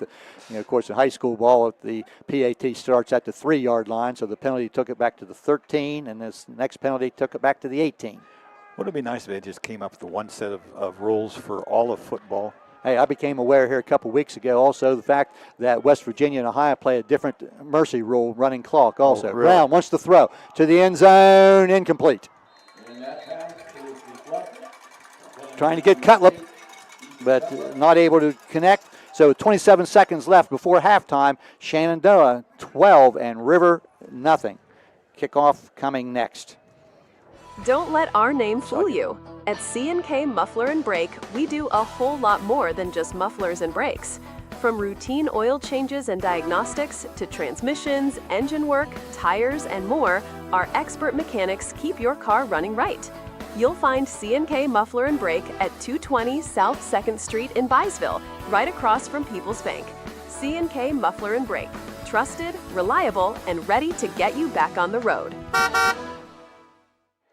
That's almost that 2 possession for 1 type of thing It is, that yes. you see the colleges and the pros, try to get a lot. And I say in high school ball, you see a team winning the toss and taking the ball first a lot more often than what you do in high school. But, to me, if you've got are confident in your offense, I want the ball early. But say Rivers' offense, held in check by the stingy Zep defense here thus far. 27 seconds left here before the half. Stricks has it teed up at his own 40-yard line. Return men for the Pilots on about the 20-yard line. And it's a kind of a bouncing kick. It's going to be taken at about the 20. The Pilots up across the 30, 35, brought down just shy of the 40. Stalder, I believe, is the return man. Stalder, with the return. So now at 19 seconds left. Pilots have 1 timeout left, I believe, and they're at their own 40-yard line. Not a lot you can do here without a little bit of help. With 1 timeout left, you can't get a couple or 3 plays off if all works right. This will be Rivers' 5th possession of the night, and this is their best starting field position, but they only have 19 seconds left to work. They send 4 receivers wide to the right, and that's that backward pass there, and it's going to be complete, and trying to get upfield, short gain. Nice tackle there by, I think that might be Cole Van Fossen may have made that tackle. And the clock is going to continue to run, and Coach Flannery is going to let the clock run out. And I did not see who the receiver was. I think it was Abbott. It was Abbott. Yes, and that's about a 3-yard pickup. And Coach Flannery is going to let the clock run out, and we have reached halftime. The teams head for the locker room. At half, the score is Shenandoah 12 and River nothing. We'll take a break and then be back with some halftime numbers after this. I was sitting in my car and it wouldn't start. I lifted the hood and the engine was falling apart. What would I do? My eyes filled with tears. And on the radio I heard of West 40 by Pay here, where for a little money down and a little each week, I could have a car, nice, shiny, and sleek. So I walked in the door and I put the money down. Now I got a nice car that I can drive around. West 40 by Pay here will help rebuild your credit. The corner of Dewey and Route 40 in Cambridge, don't you forget it. West 40 Auto Sales, corner of Route 40 and Dewey Avenue in Cambridge, is home of the guaranteed credit approval, with most loans approved while you wait. Go to their website to fill out an online loan application, west40autosales.com. You'll also find their weekly special listed there. From the Ohio News Network, this is the Ohio Education Association Tonight in High School Football. Named Best Sports Program in the Country by the National Association of State Radio Networks. Tonight in High School Football is presented by Beck's Hybrids. Now here's your host, Skip Mossick. Good evening, everyone, and welcome to Tonight in High School Football's Halftime Report. This evening we'll talk some Licking County High School football and a coaching legend that hits a milestone this season with longtime reporter Brian Mays. That is next on the Ohio News Network. Friday night, Under the Lights reminds us teamwork, dedication, and community start in our schools. I'm Ohio Education Association President Jeff Wenson, and on behalf of the OEA's 120,000 members, we are proud to sponsor tonight's game and even prouder to support our public schools. Whether it's touchdowns or textbooks, success starts with a strong foundation. From the classroom to the end zone, we believe in every student's potential, because in Ohio, public education matters. Every day, farmers rise before the sun and put everything they have into a job so few can do. Their courage, resilience, and relentless work shape the legacies and future of our country.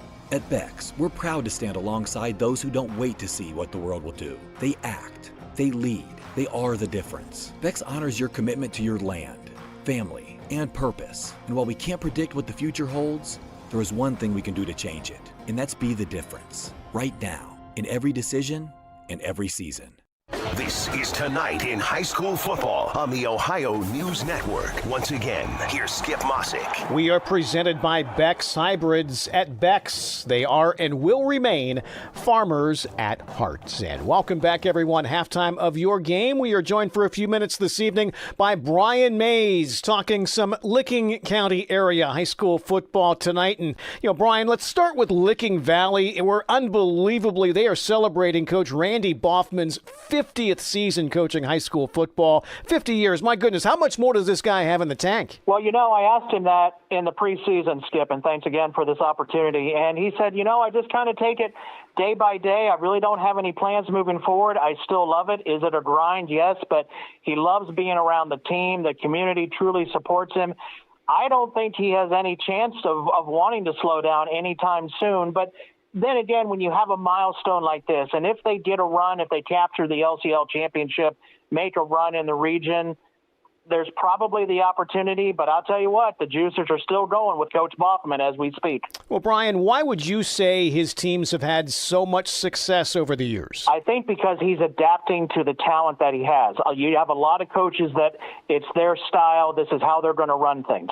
Coach Boffman has done I formation. He's done spread. He's done different things with defenses.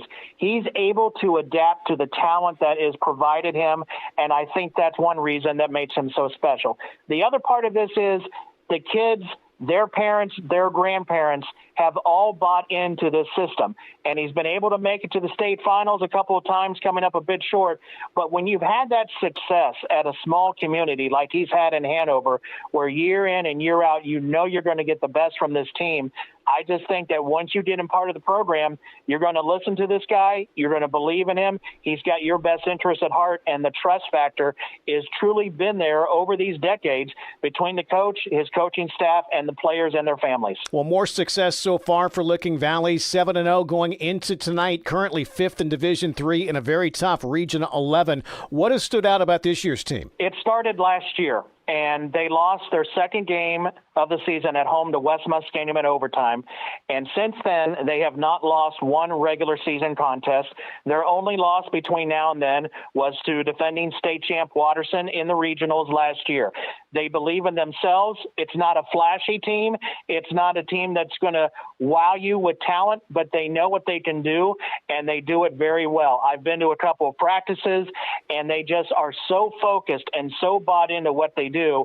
And when you have a quarterback that they do in Brody Rogers, who is now in his junior season, he's been the quarterback since his sophomore year, it helps to have that leadership in place. And Skip, the other part of this that I think is interesting with tonight's game, he is 2 wins away from tying Ron Hinton for 6th all-time in Ohio coaching wins. And, of course, tonight his opponent, Keith Hinton, is Ron Hinton's nephew. The tree doesn't fall far here in coaching in Ohio. All right, Brian, another team that you've seen a few times not far away over in Perry County is New Lexington. Still perfect at 7-0. They sit number 1 in Division IV, Region 15. They really had a great season last year, but they had a pretty big loss in graduation, and folks were saying, well, maybe 6-4, 7-3 will be a good season. Well, they've hit the 7-win mark as we speak. Kevin Board has just done a tremendous job. And again, they've got so much talent, so many weapons on offense. They're just running over people right now. Now, they've got a huge matchup coming up with Sheridan in a couple weeks. That's going to be the telltale sign. But if this team continues to play like they are on both sides of the ball, just basically winning these games at halftime, that could be a very interesting region in Division 4, Region 15, because right now, no one is slowing down the Panthers. Well, Brian, you've been doing this for a long time. Real quickly, what's been the reaction in your area in regards to the playoff field reducing from 16 to 12 teams in each region? Most of the athletic directors have been for it, and most of the coaches understand it. Do they like that maybe additional postseason? 13 through 16 seeds they did. But in our case last year, Skip, where we had several Licking County schools that were in that range that had to do road trips, the games were not pretty. It really wasn't a fun way to end the season. But overall, 1 through 12, they're mostly in for it. Brian Mays, thanks for hopping on. We love talking high school football with you, okay? Always a pleasure, Skip. Take care. And we'll be back on the Ohio News Network. Bex recognizes this week's Player with Heart, Reagan Schnipke from Elgin High School, for her commitment and passion on the field and within the farming community. I love being a part of a team where we can work together in order to achieve our goals and win, obviously. I also like independent sports like cross country and track because they're individual and I like competing for myself. Reagan brings that same winning attitude to FFA. And I really like it and I learn a lot and it's a lot of good experience. Job interview taught me a bunch of stuff. And I'm also a student officer for FFA and it's taught me a lot with public speaking. And maybe the greatest lessons are learned in agriculture. Agriculture has brought many aspects to my life. It has taught me that teamwork, hard work, responsibility, time management, and determination is needed to succeed in life. At Bex, we are and will remain farmers at heart. This is ONN. All right, thanks again to Brian Mays talking a little Licking County high school football with us this evening. We're unbelievably Licking Valley's Randy Boffman, again celebrating his 50th season coaching high school football. Enjoy the second half of your ball game. I'm Skip Mossick on the Ohio News Network. This has been the Ohio Education Association Tonight in High School Football, presented by Bex Hybrids from the Ohio News Network. We're back here at Shenandoah High School. It's halftime. Zep band now on the field for their halftime performance. Shenandoah leading 12-0 here in the first half of this game over the River Pilots on 2 touchdown passes, covering 61 and 21 yards. Scoring the touchdowns, Ethan Cutler. the Zep, Mike, the Zep defense has just stymied River totally so far. That's the thing that's probably has surprised me the most tonight. I thought that with the quickness that Shenandoah has, they might be able to do some things offensively to counter the size of River. But I've been really shocked that River has really not had ability to move the ball at all. And that's where we stand right now, 12-0 at the half. I'm going to go ahead now and acknowledge our sponsors. Post-game, we're going to have a player of the game for Shenandoah Zeps, sponsored by Plus One Pizza. And a guy with 2 touchdowns has got to be a leading candidate for that thus far. Also, our video instant replay is brought to you by High Street Seneca. Scoreboard updates by Surgeon Construction. Not sure if we can get too many of them because the internet reception here in this press box is not real good. Our touchdowns by Kemp Insurance Agency. Red Zone trip sponsored by J&M Electric. First downs, Caldwell Lumber. Our end-game kickoffs by Valentine Insurance. And our pregame national anthem was sponsored by Southeastern Ohio Credit Union.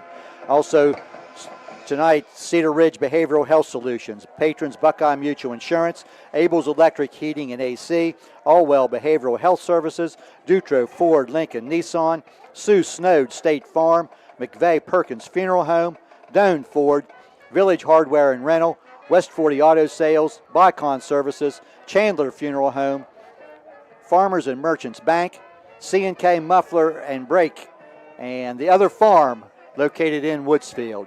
Again, I'm Jeff Stevens along with Mike Podlasiak, Brett Klein, and Ricky Irwin. And we'll be back here. We'll take another break and come back, and Mike will give you some individual stats and recap what has happened in the first half. We are at halftime, Shenandoah 12 and River nothing. Back in a couple minutes. For 129 years, Patrons Buckeye Mutual Insurance has proudly provided coverage for homes, farms, and families across Ohio. Our commitment to reliable, affordable insurance is something you can count on. Agents who write for us can be found at patronsbuckeye.com. Whether you're protecting your home, your land, or your legacy, we offer personalized service and true hometown care. Trust a neighbor. Trust experience. Trust Patrons Buckeye Mutual. Visit us at 16050 McConnellsville Road in Caldwell or find us on Facebook. Coverage that cares. Close to home. Looking for an incredible deal on a new Ford, Lincoln, or Nissan? Come check out our vastly growing inventory selection and ask us about all the low APR options that are going on right now at Dutro Ford, Lincoln, Nissan. If a new vehicle isn't in the budget, let us show you a pre-owned alternative that is sure to fit all your needs without breaking the bank. We know with the running from work to practice or games doesn't leave much time for car shopping, so view our full inventory online 24/7 at dutrosauto.com. Best of luck to all the coaches and players this year. Have a safe and successful season from all of us at Dutro Ford Lincoln Nissan. At Village Hardware and Rental in Barnesville, we've got everything you need for homeowner, contractor, and commercial jobs. From trusted Milwaukee tools and everyday hardware to pro-grade Valspar paint, trusted color you can count on. Plus, we offer paint mixing, key cutting, special orders, and commercial services too. And now, introducing our officially open firearms and ammo department. Fully stocked, trusted, and convenient. Whether you're working, improving, or protecting, Village Hardware and Rental is your one-stop shop. Drop by at 265 South Chestnut Street, Barnesville. Village Hardware and Rental. We make it easy to build the world around you. Just like on the field, we believe in teamwork with our customers. This is Ashley Rich from the Farmers and Merchants Bank on the Square in Caldwell. With our services, you can bank from your home, the office, or even at the stadium. You can sit back and enjoy the game knowing your money is in great hands. Good luck to all the local teams this year from everyone at the Farmers and Merchants Bank, member FDIC.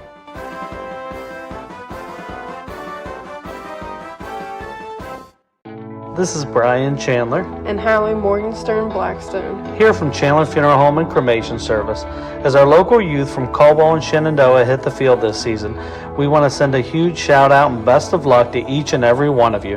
Whether you're on the field, the court, or the track, we're rooting for your success. Go Zeps and go Skins. Here's to a fantastic season ahead from all of us at Chandler Funeral Home. Thank you for letting us care for your community for over 2 decades. It's that time of year again. Football season is upon us. Hey, Mark Kelly here with Bicon Services, wishing all our local teams a great and successful year. As your premier commercial building contractor, Bicon Services is ready to tackle everything from small facility renovations to large industrial expansions. We're here to handle all your commercial and industrial needs under one roof. So while you're out there scoring the winning touchdown, let us work on making your next commercial project a success. Bicon Services, building the future one project at a time. School's back. For some, things may feel overwhelming. Allwell is here to help you find a healthy balance. Our behavioral health services can keep your mind on track, while our primary care services can keep your body healthy. Our mission is to help people feel better, think more clearly, make good decisions, and have healthy relationships. We have offices in Zanesville, Coshocton, New Lexington, McConnellsville, Caldwell, and now on Wheeling Avenue in Cambridge. Visit us at allwell.org. Be well, stay well, Allwell. Honestly, we've all been there. That place where it's past anxiety, past focus, where even reaching out to your closest friend feels too hard. I'm Crystal Reynolds with Cedar Ridge Behavioral Health Solutions. We understand how fast those feelings can take over, especially with the stress of work, family, and life. That's why we've opened a mental health urgent care clinic in Cambridge, Ohio, Monday through Friday, 8 a.m. to 5 p.m. No appointment needed. Just walk in. Come in today. Feel better today. Call us, Cedar Ridge Behavioral Health Solutions Mental Health Urgent Care. If you're having any problems with your heating system, you want someone who will be there right away to help. This is Russ Abels. At Abels, we provide emergency service for any brand of heating cooling system 24 hours a day, 7 days a week. Call us. We promise to get you up and running quickly and professionally. And if you ever need a replacement, we'll help you save energy and money with a new high-efficiency system, and we will do a flawless installation. If you need help with your heating, call Abels. At Doan Ford, your family means the world to us. Our parts and service department work to make sure your family arrives at their destination safely. Our collision department takes pride in getting your family back on the road. Whether you're taking a trip, going grocery shopping, or taking the kids to school, choose Doan Ford. We will be happy to help you. Stop in and see us today for all of your parts and service or collision needs.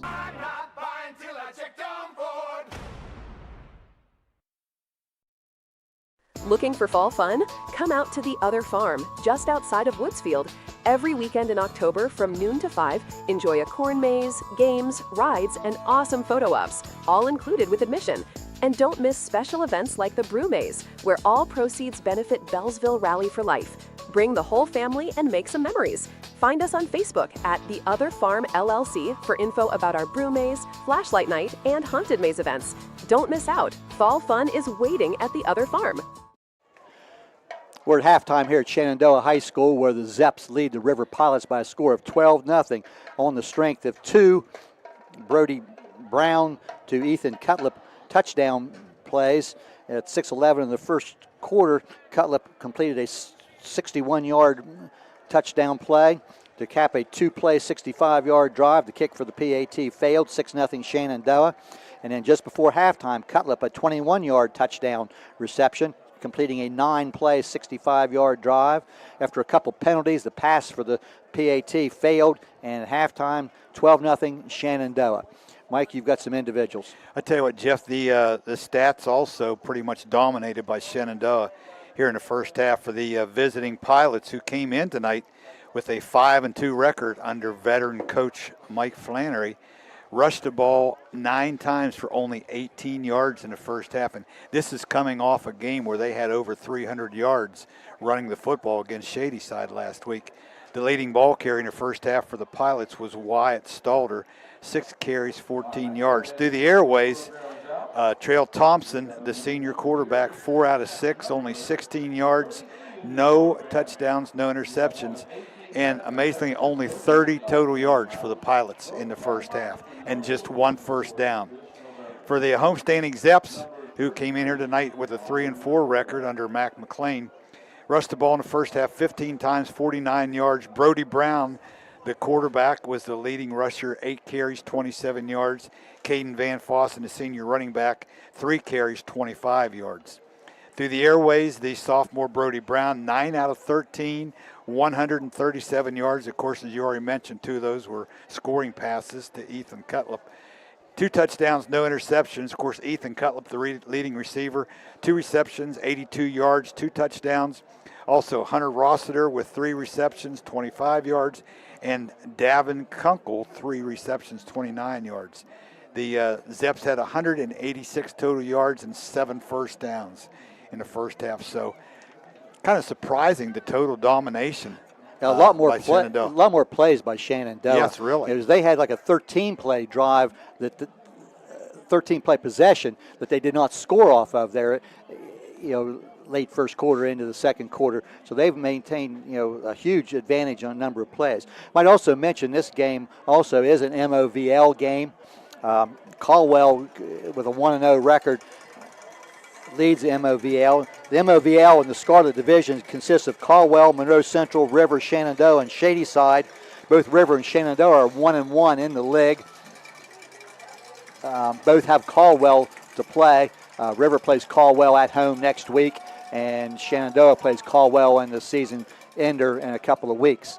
We got the MOVL standings there, courtesy of Jeff Harrison, and I appreciate Jeff, trying to give me some information to make me look good or sound smart or whatever the case may be.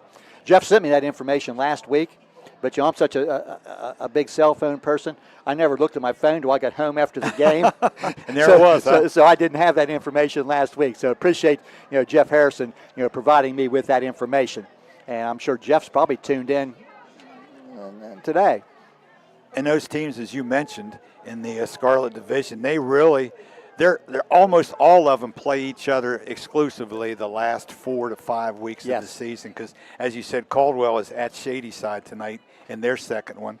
And I believe they have River next week, and then they finish up with Shenandoah. And one would expect Caldwell to probably win that game by a pretty comfortable score. You would at think Shadyside. so, but stranger things have happened, Jeff. Yes, on that. But as I say here, at halftime, Shenandoah, as Mike said, basically the Zeps have dominated the play, and River 5-2 record, and the Zeps at 3-4. But the Zeps, they lost their first 3 games of the year, and then they won 3 in a row, and then they dropped a game last week, at Monroe Central. But they're an upcoming team. They've got some younger kids at some key positions. Their quarterback, Brody Brown, I think is getting better. And I watched them last week, and I thought, they showed a lot of positives in the second half last week, and then they've continued on here. And you mentioned also, Shenandoah with this 12-0 lead, they get the ball to start the third quarter. And you look at the schedules that both of these teams have played coming into tonight, and without a doubt, Shenandoah has played the tougher, the more competitive schedule. They had Waterford on the schedule, who has 2 losses. Edison is 4-3 at the time. Trimble was 5-2. Where River came in, even though they were 5-2, they only had played one team that had a winning record, and the best record of anybody they'd beaten was 2-5. So I guess if you look at it from that standpoint, it's not all that surprising. I am just shocked, though, the way that the Zeps have totally shut down a running game of the Pilots. And we'll see what the Pilots, and I just did a real quick check on my play notes there. I have Shenandoah running 28 plays in the first half to River's 16. So a 12-play difference is a pretty big group. And that comes down to the point that the Pilots only had 1 first down the whole first half. So obviously you're not going to run very many plays if you're 3 and out all the time. And showing very little tendency to throw the ball. I think they're better suited to run behind that big offensive line. So Zeps are kind of daring them to throw the ball. But, the first half was pretty quick here. Both teams running the ball a lot. The Zeps did throw it, quite a bit, but it was a short passing game with completion. So, it was a pretty quick first half. Both teams back on the field, ready to start quarter number 3 with Shenandoah leading 12-0. Jeff, I've really been impressed because I got a chance to see Brody Brown in his second start as a quarterback back in week 2. And the progress that young man has made since week 2 is amazing. He's a pretty good athlete, not a very big young man. They only list him, I think, at 148 pounds, probably about 5'7", but he does a nice job getting outside and creating space. And very good about spotting open receivers and throws the ball where it needs to be thrown. Well, Valentine Insurance kickoff here. It looks like Carson Jones will tee it up here for the Pilots. And deep for the Zeps. I'm sure Kaden Van Fossen and I think probably Cole Van Fossen maybe are the 2 deep. Kaden Van Fossen had an 85-yard kickoff return for a touchdown last week. Well, key part, announcers always say, the key in the second half is this first 4 minutes. But I think for River, they cannot afford to give up another score. A very short kick popped up. This ball was loose on the ground and covered there by one of the Zeps, and a really Good that play. was number 4, Hunter McCollum. And Heads-up McCollum, play on his part because that could have been dangerous there. that ball bounces another time. River had a chance. Now, whether that was an intentional, pooch kick or not, I don't know. Probably was. But, McCollum covering that ball for the Zeps on the 36-yard line. Not really an onside kick, but something there that could have definitely went River's way if the ball would have bounced in a different direction. And with the ability that the two Van Fossens have back there deep, I'm sure that they really didn't want to kick it to them.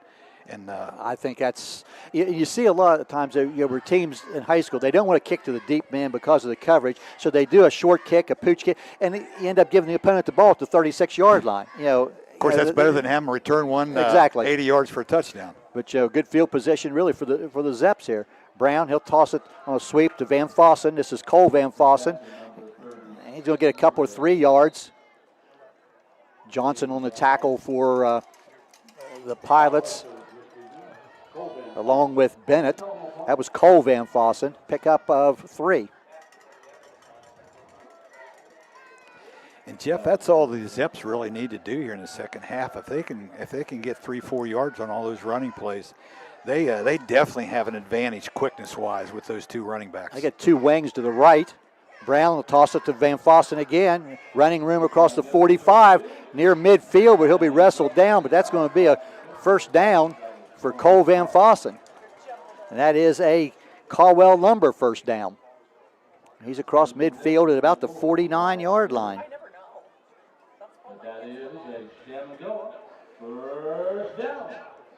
Looks like they found something they like over here on the right side of their offensive line. And like you made mention earlier, maybe Shenandoah a little quicker in some key spots. River definitely size. Just same play again. Toss. This is Kaden Van Fossen. He'll be up to the 45. We'll run into a wall of white jerseys. Coach McLean with that philosophy, we're going to run it till you stop it. I can't blame him. Jaden Jones and Michael Schulteis, I think, on the tackle there. Pick up to about the 45-yard line. And number 67, Michael Schulteis. So 2nd and 6 now for the Zeps. Again, we'll give it to Van Fossen. This is Kaden. Short gain left side, pickup of a couple. A lot of Pilots over there. They'll mark him down at the 44-yard line. Pickup of about a yard. 3rd and 5. And Jeff, they're just right on the verge of 4-down territory. It'll be interesting to see if they don't pick this up, what they decide to do. Because with you got the lead of 12-0, one thing you don't want to do is give River good field position to start a drive. And if you're the Zeps, your defense has played so well. Brown fakes, goes around the right side, cuts back across the 40, 35, 30. He'll have a first down, be pulled down inside the 30 at about the 27-yard line. Brody Brown, nice run, and a Caldwell Lumber first down. They'll place it at the 28. Brought down by number 6, Amy Milhone. Milhone gets the stop for the Pilots, but some of that athleticism and speed that Brody Brown has as he cut up field, and he's pretty quick. I guess we don't have to worry about what they're going to do on 4th down because it didn't get to that. And they're now at the 28-yard line. They've taken 2.5 minutes off the clock starting this 3rd quarter. Zeps leading 12-0. Brown wanted to go to the option. He'll keep it off the left side. He'll get a short gain. That short gain's going to amount to 4 or 5 yards, which on 1st down, that's a good pickup. Brought down by number 64, Austin Ayers. I think the Zeps did a pretty good job of the Pilots did a good job of jumping out that time and taking away the pitch man. And Brown cut it up and picks up about 4 or 5. Call Still it 2nd good pick. 6. Yeah, that was a good read that time by the quarterback Brown because the running back was covered on the pitch. He'll toss it here to Cole Van Fossen across the 20. He fumbles the football, and we'll see if he was able to get back on it. I think he did. Wow. Yes. Almost disaster. Yeah, Cole Van Fossen able to get back on the ball. Nice gain on the play. He's down to about the 16-yard line. That's a Caldwell Lumber first down. But what could have been disaster. And with that brings up a Shenandoah first down. But Van Fossen, fumbling the ball, but able to get back on it. So maintains possession inside the 20. That's a Zep trip to the J&M Electric red zone. That was a big fumble recovery there by Cole Van Fossen. Yeah, the Zeps are in a position now where they're thinking get points. Make this a 3-possession game possibly. A turnover there would have been a big boost confidence-wise to the Pilots, but the Zeps able to maintain possession. Fakes the pitch this time. Brown runs up in the middle. He'll get some positive yardage.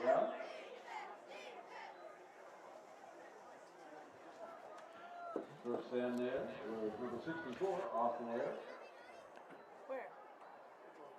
Michael Schulteis again, along with Austin Ewers. Pick up of a couple, brings up second down, about 7. Pickup of 3, maybe 4. Again, nice pickup on first down. That's all you're looking for down here right now. This initial possession of the third quarter for Shenandoah. This is about to be their 9th play. They started at their own 36. Brown fakes the handoff, and he's got some pressure in the backfield. Now he's in trouble. He stumbles, and he falls to the ground back at the 30-yard line. And that's one of the few times tonight the Zep play has just went completely wrong. That's going to lose close to 17 yards back to the 30-yard line. Wow.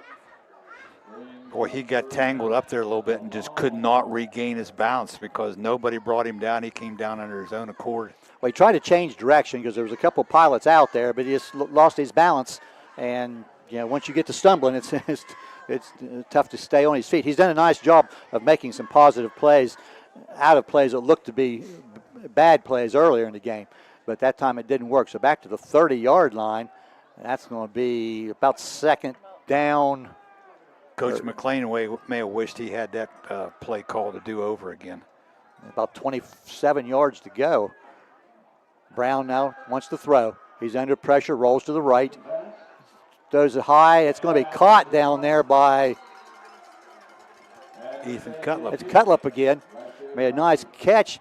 Pickup of about, he's forced out of bounds, pickup of about 11 yards. That's going to bring up fourth down. I think I misspoke there a moment ago on the downs. It's fourth down now and about 12. Ball at the 19-yard line. But the Zeps have taken over half of the clock here through. They've taken about 6 minutes and 15 seconds off the clock here in the third quarter. And if they don't get a first down out of this, they're going to have River penned deep in their own territory to start their first drive of the second half. This is the best thing that could happen for the Zeps short of a touchdown is this long possession. Brown could try to get this little slip screen to Rossiter, I believe. Yes, Hunter Rossiter. He'll be brought down after a short gain, well short of the first down, down about the 13-yard line.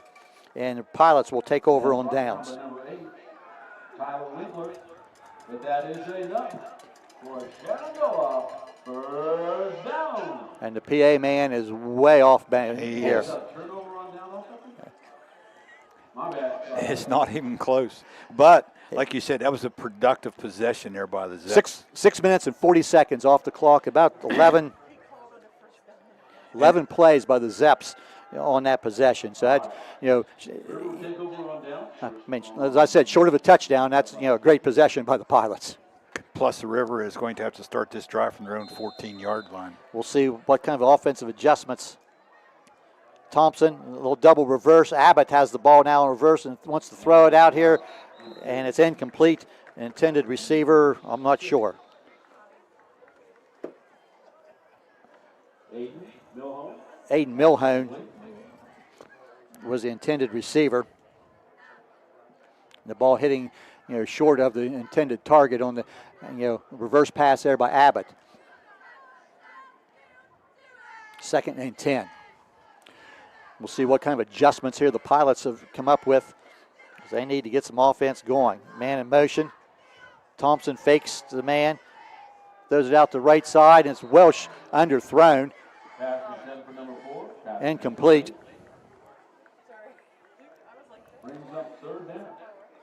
Third and 10. Thompson just 4-7 now on the evening for 16 yards. He had plenty of time, just came up short on that throw. Thompson's a big rangy kid, about 6'2", 180.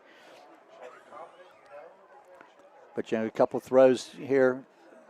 That one by Thompson, the other one by Abbott, short of the target. It's 3rd and 10. Thompson alone, backfield, drops back. He airs out one deep downfield, going long, just out of the reach, incomplete. That, I believe, was Wyatt Stalter. Stalter hit the ground awfully hard there. He comes up, gets up very slowly. A great effort and hit the ground, but 3 straight incompletions, and the Zeps will have to punt the ball away now from their own 13-yard line. And, Jeff, this second half couldn't have started any better than what it has for Shenandoah. Well, one, they're going to get pretty good field position. Is the deep man standing back, inside his own 50-yard line. Trail Thompson, Rivers' quarterback, is the punter, and he's punting some line drives away from the return men. Remember the last one barely cleared the line of scrimmage. Almost some good pressure. That's a higher kick, but it hits the ground. It's short, and it's going to roll dead at about the 47-yard line. And that excellent field position there for the Zeps, as they'll be in plus territory to start this possession. 4:52 left, third quarter. Zeps leading 12-0. That was about a 34-yard punt with no return. Zeps came close to blocking at that time. And I would almost guess that, seeing the line drive punts earlier, the Zeps felt if they could put some pressure on, they might be able to get a hand on a punt. And what a great time to try to block a punt when you have the team backed up at their own 13-yard line. But Zeps ball now at the River 47, 1st and 10. Zeps leading 12-0. Brown pitch out. That's Kaden Van Fossen. He has some running room. He'll get some positive yardage. He'll be short of the first down, but some good yardage on the far sideline. And a late flag goes up. And 2 flags. And one of the officials going over, he's pointing at somebody on the sidelines over there. So we'll let the officials sort this one out. River looks like that appearances, the penalty's going to be against them because they're moving backwards.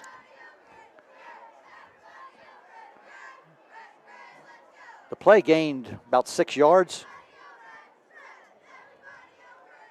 to the 41, and we'll let the officials sort out. There were 2 flags down. We'll see if they may be for the same infraction, but they were both well after the play.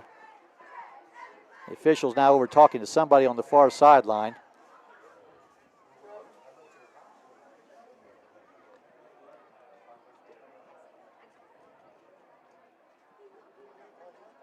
I believe one of the coaches for River came up and picked up the flag and gave it back to the official.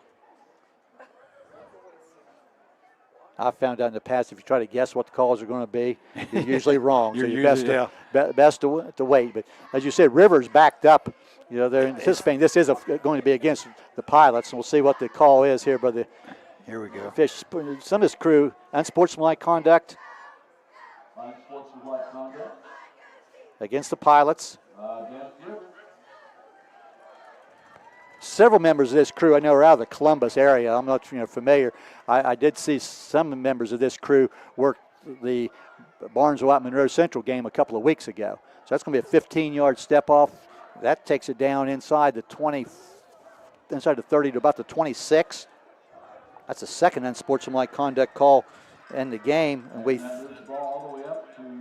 think, probably on someone on the sideline. It appeared because they went right away to the sideline and talked to somebody immediately after that flag was thrown. Talking to one of Rivers' coaches here at halftime after the penalty in the first half, felt like they didn't get an explanation on what the call was. There's a toss now to Van Fossen. Kaden breaks a tackle, gets across the 20 to about the 18-yard line, would be pulled down. And some of the River faithful down below us starting to get a little restless as they're seeing some holding calls that the officials aren't seeing. Down Imagine that. 19-yard line, pickup of about 7 or so. Second down and 3. And Jeff, we're down to 4 minutes already to go here in the third quarter. Quick moving first quarter. Well, as was the first half. The Zeps, the ball's on the ground, short passes just the same as a run. They keep the clock moving. They're now down with a 12-0 lead and less than 4 minutes left in the third quarter. Brown gives it to Cole Van Fossen. His running room across the middle. He's inside the 10, down near the 5-yard line. That's going to be a Caldwell Lumber first down as the Zeps have advanced into the J&M Electric red zone. And they put the ball down at about the 7. And that's going to bring up first and goal. That will be a Caldwell Lumber first down.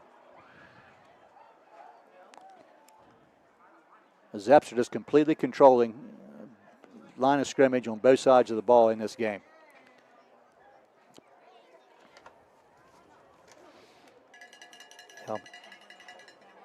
Last week, I know the starting offensive lineup, for Shenandoah consisted of Caden Rucker and Rocco McGee and Braden McElfresh, Zayden Bennett, and Aiden France among their line. This is a pitch again to Van Fossen. Cole, and the ball may have come loose. And we'll see. Pilots are pointing that they have it. Zeps are pointing that they have it. And I think the official is agreeing with the Zeps. Second down.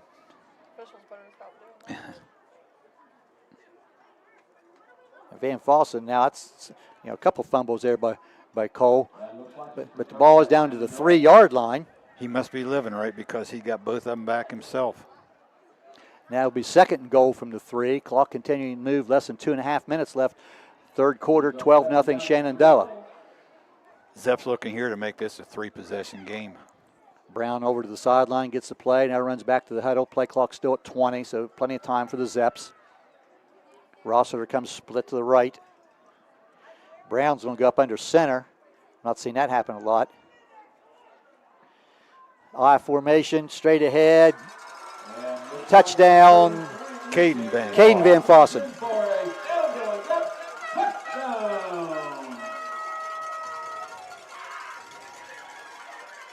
And that takes it to 18-0 on a 4-yard run.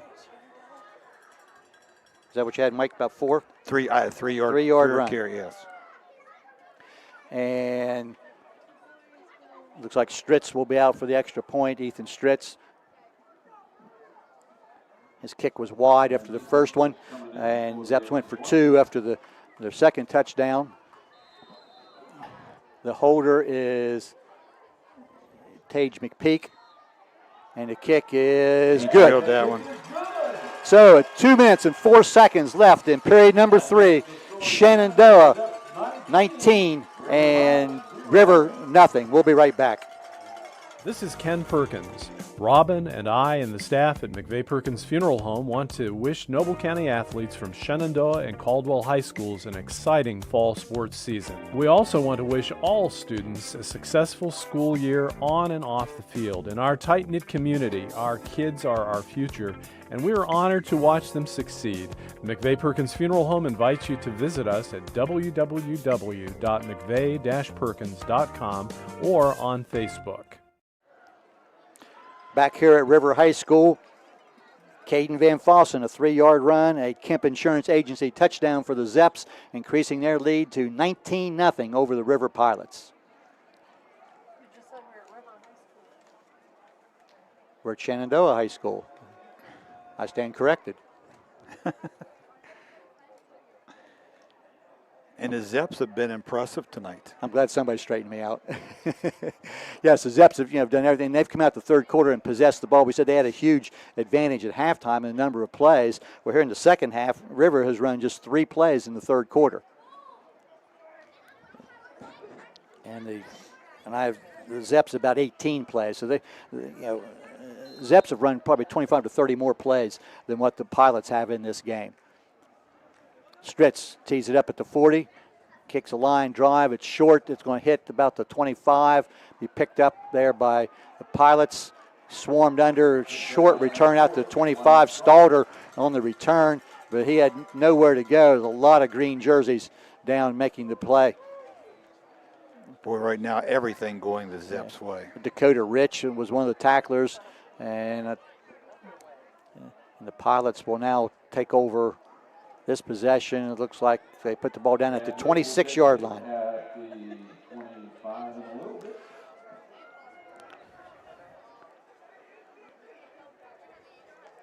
I have 16-3 advantage in plays in the second half to the Zeps. So about 25 more plays by the Zeps. This pass across the middle is incomplete.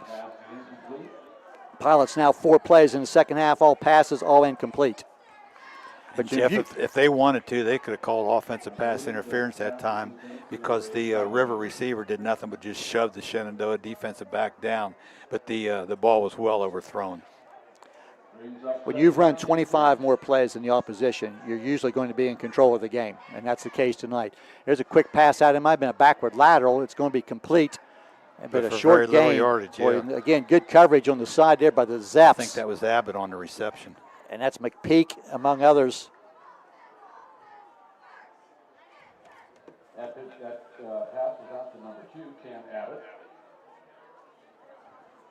It was Abbott, but for like no maybe gain. a minimal gain, a yard at most. And number 5, And Jeff, we're in a process. One more play. If they don't pick up 9 yards here, you're looking at only 6 plays in the second half, and they're going to kick it back to the Zeps. Like we've mentioned before, you're kind of surprised that Rivers' offense has not been able to do much today. Thompson wants to throw, quick out, and that ball is incomplete. Well, that hit Stalter right in the hands, and he couldn't hold on to it. He was right at the first down. Fourth down. Pilots now 0 of 5 passing in the second half, and Zeps leading 19-0. 1:03 left third quarter. Boy, do you go for it here? I know it's not a good situation, but the way Shenandoah's controlled the ball, you may not get it back until halfway through the fourth quarter. Yeah, the offense stays on the field for the Pilots. Fourth down from their own 26-yard line. Thompson drops the throw. Now he wants to try to run. Gets to the right side, gets a quick out. It's going to be caught and then dropped. Wow. And I think that's Stalter once again. Had the ball right in his hands, had enough yardage for the first down, and it was dropped. Thompson couldn't have thrown a better ball than he did right there. Probably his best throw of the night.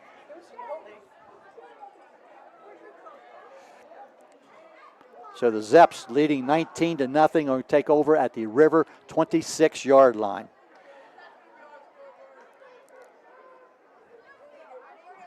And again, only 54.4 seconds here to go in the third quarter. And say the Pilots have run 7 plays in the third quarter. And have a net of 0 yards in the third quarter. Brown with the revert handoff gives it to Kaden Van Fossen, running room inside the 20 to the 15. That's going to be a Caldwell Lumber first down and another trip to the red zone, the J&M Electric red zone for the Zeps. Put the ball at the 13-yard line. Number 8, Tyler. Jeff, that young man has impressed me all year. He is so hard. Not a very big young man, but, boy, he is hard to bring down. Runs with a lot of aggressiveness. First down.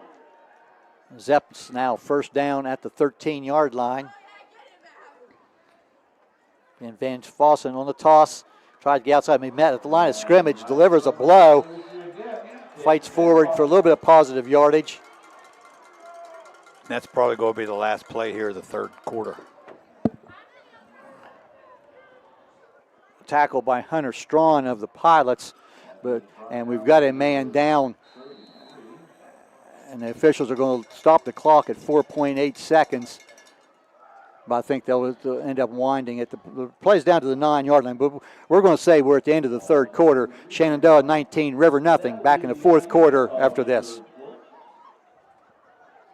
Protect what matters most with Sue Snowd State Farm Agent in Caldwell, Ohio. With over 30 years of experience serving Noble County, Sue and her team offer personalized coverage for auto, home, life, health, renters, and business insurance. Conveniently located on East Street, they're here to help you plan for the unexpected.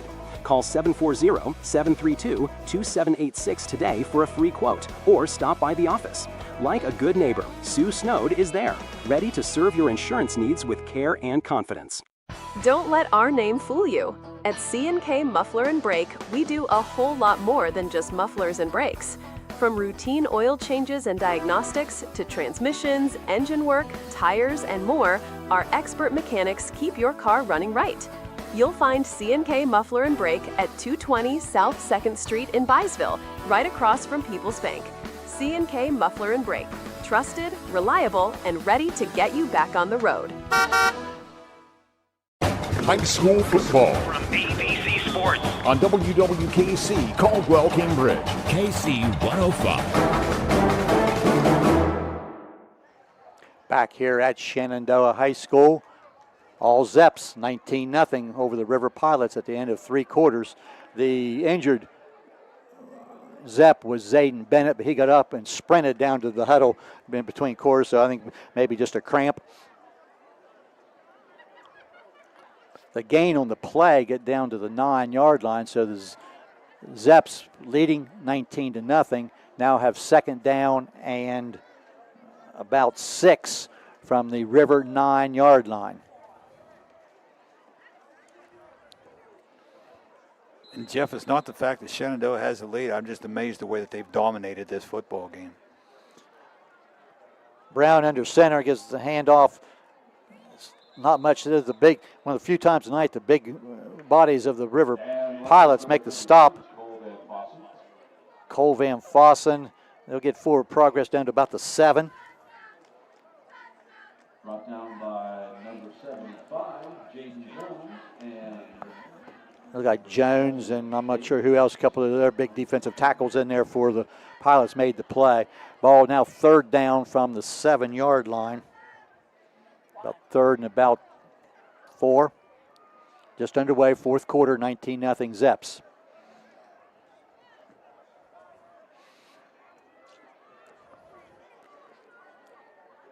And Brown goes under center.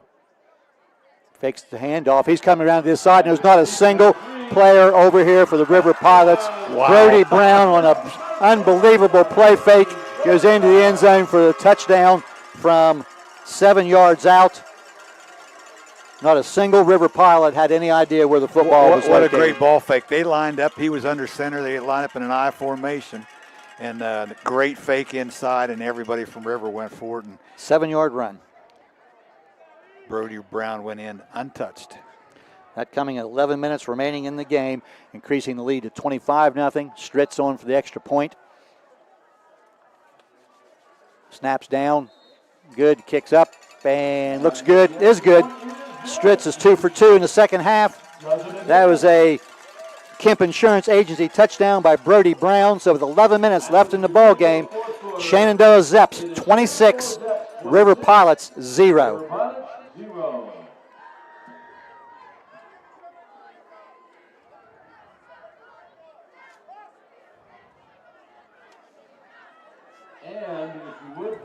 This is Brian Chandler and Hallie Morgenstern Blackstone here from Chandler Funeral Home and Cremation Service.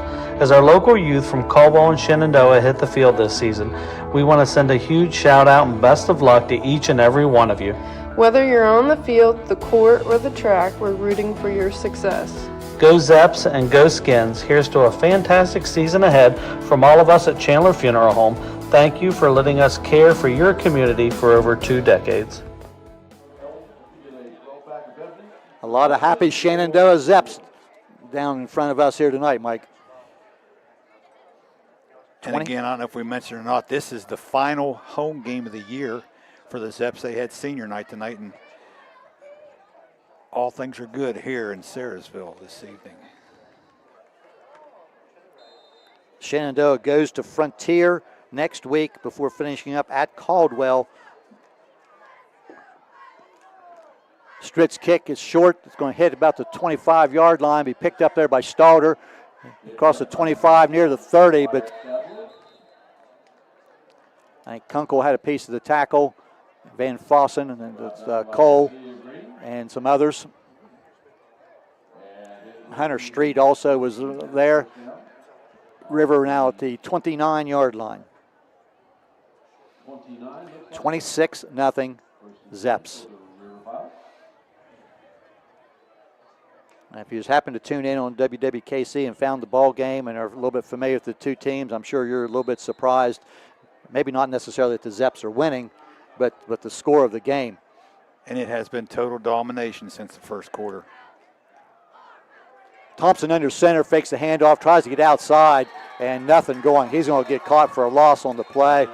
And 2 more flags go down. I think maybe some extracurriculars. I think this one may go against the Zeps. I think you're exactly right. It's a little bit too much after the whistle. Unsportsmanlike on the Zeps. Now the play is going to lose a couple. And they call personal foul or unsportsmanlike conduct. I'm not sure which way you want to go, but it's going to be 15 yards. And the Zeps have not been penalized much tonight either, Mike. This is just their 5th penalty tonight for 35 yards. The loss of a yard on the play back to the 28. Now they're going to step off the penalty and put the ball down at the 43-yard line. A Caldwell Lumber first down, courtesy of the penalty. At 15. Jeff, that's just the 2nd first down tonight for the River Pilots. That's, to me, that's what's amazing, is the dominance defensively by the Zeps here. Hats off to the Zeps defensively. Thompson, back handoff.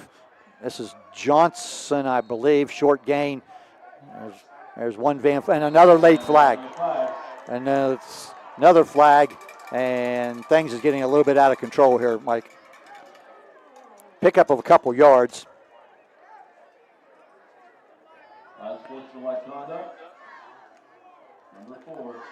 And it's called on the Zeps. This might be a good time for a timeout. Yes. And I talked to the kids, and Coach McLean now walking out, official, I think, wanting to know exactly what's going on. We see the guilty party, and Coach McLean has called a timeout. Good call on your part, because and that's another 15-yard step off. It's going to take the ball down for another Caldwell Lumber first down to the 40-yard line. And the players are all lined up at the line of scrimmage ready to go, but Coach McLean asked the official for a timeout, and the official signaled timeout, and we will have a timeout. So let's say and take a break with them. 10 minutes and 30 seconds left in the ball game. Shenandoah 26, River nothing. We'll be back after this. It's that time of year again. Football season is upon us. Hey, Mark Kelly here with Bicon Services, wishing all our local teams a great and successful year. As your premier commercial building contractor, Bicon Services is ready to tackle everything from small facility renovations to large industrial expansions. We're here to handle all your commercial and industrial needs under one roof. So while you're out there scoring the winning touchdown, let us work on making your next commercial project a success. Bicon Services, building the future one project at a time. School's back. For some, things may feel overwhelming. Allwell is here to help you find a healthy balance. Our behavioral health services can keep your mind on track, while our primary care services can keep your body healthy. Our mission is to help people feel better, think more clearly, make good decisions, and have healthy relationships. We have offices in Zanesville, Coshocton, New Lexington, McConnellsville, Caldwell, and now on Wheeling Avenue in Cambridge. Visit us at allwell.org. Be well, stay well, all well. Back here at Shenandoah, what I consider an excellent timeout there by Coach McLean. Thompson under center gives to Stalder. Positive yardage across the 35 to about the 37. I think a key also that timeout that the Shenandoah and Coach McLean called, I think both sidelines need to remind their players, hey, that's enough unsportsmanlike. If you get ejected, you don't play next week. Exactly. That's state rule. So we hope it does not come to that. Well, and coaches need to remind their kids. I know boys will be boys, and I'm sure there's going to be some chirping going on out there now. A lot more than what we can imagine, I'm sure. And a fumble on the play recovered by the Zeps. Cole Van Fossen comes up with the fumble recovery.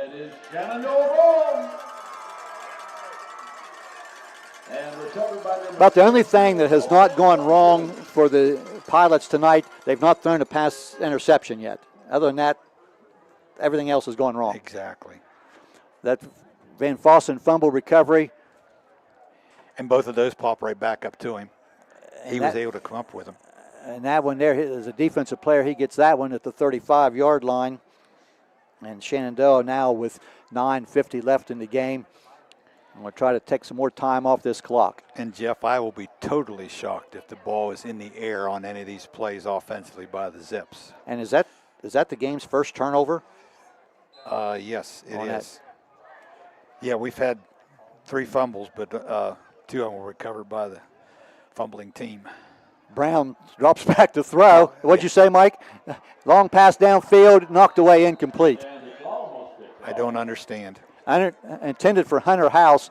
I don't understand. But couple men on coverage there for the Pilots, and both of them a little slow to get up. And we're going to get a stoppage of play.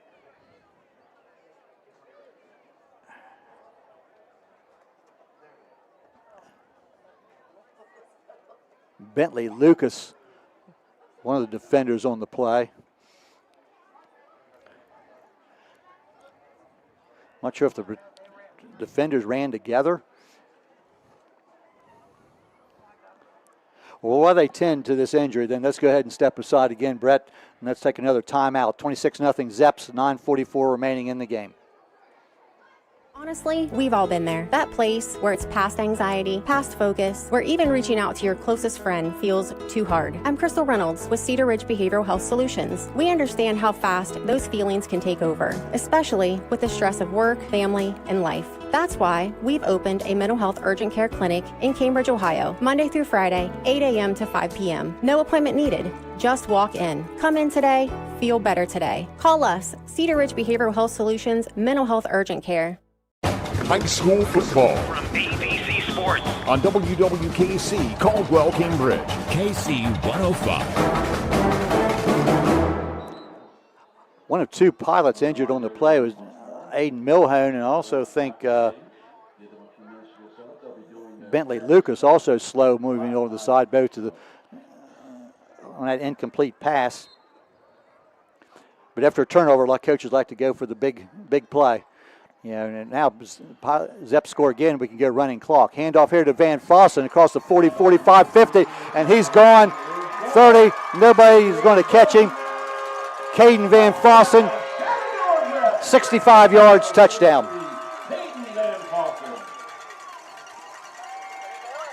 And that will kick in the running clock. Kaden Van Fossen's second touchdown. This one covering 65 yards with 9:28 left in the game. And well, probably a little more than that, but the clock continues to run as Stricks will be on to try the extra point. And we're waiting for the officials to get in position.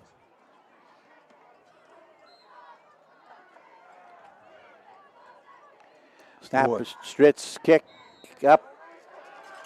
Good. Stricks now 3 of 3 in the second half.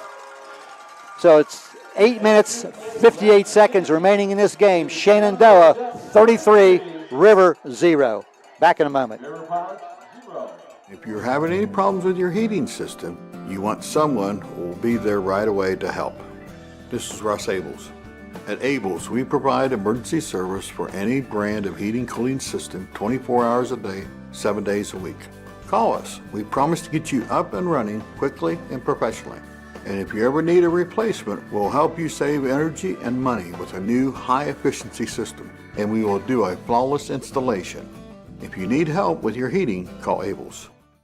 Back here, Shenandoah High School, complete domination. Shenandoah Zeps on senior night as they are leading 33-0 on that 65-yard touchdown run by Kaden Van Fossen. And that was a Kemp Insurance Agency touchdown. Now, Ethan Stricks will tee it up at the 40-yard line for a Valentine Insurance kickoff.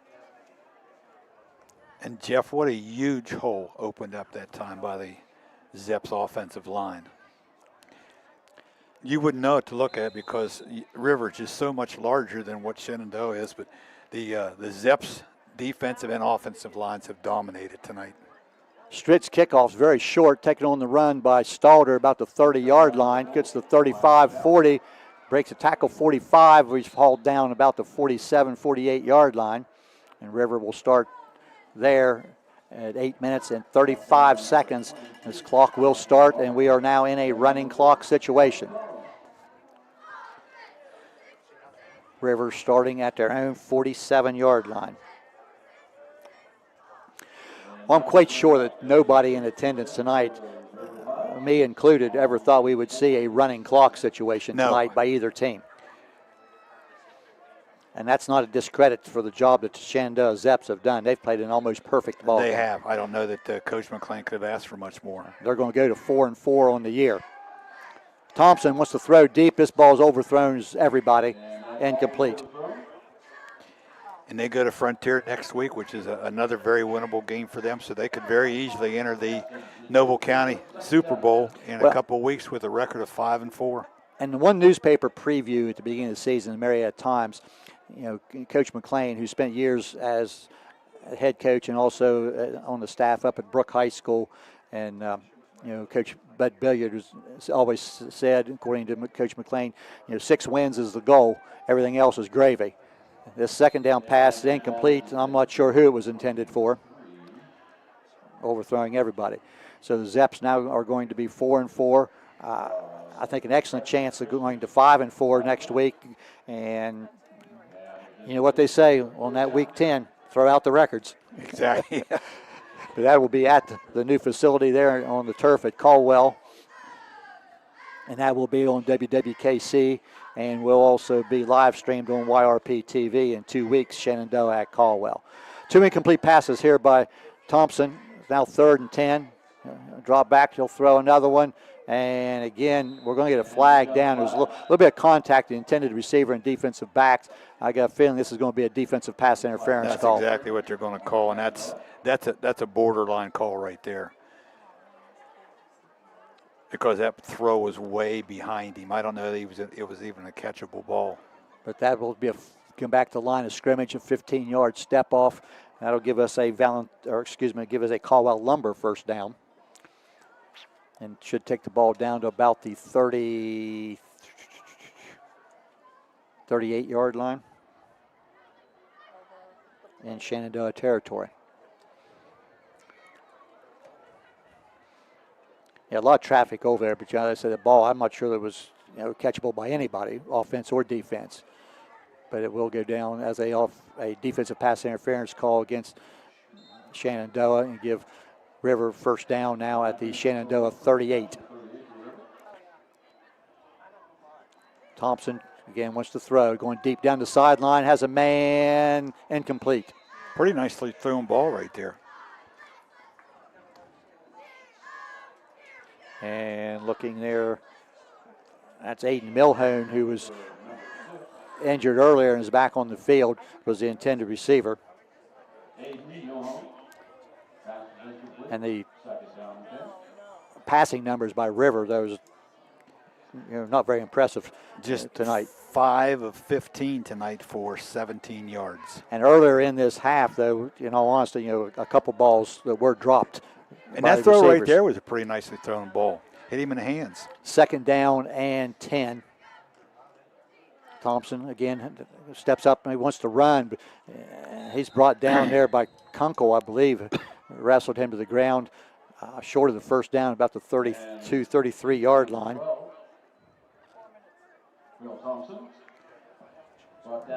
Put the ball at the 33.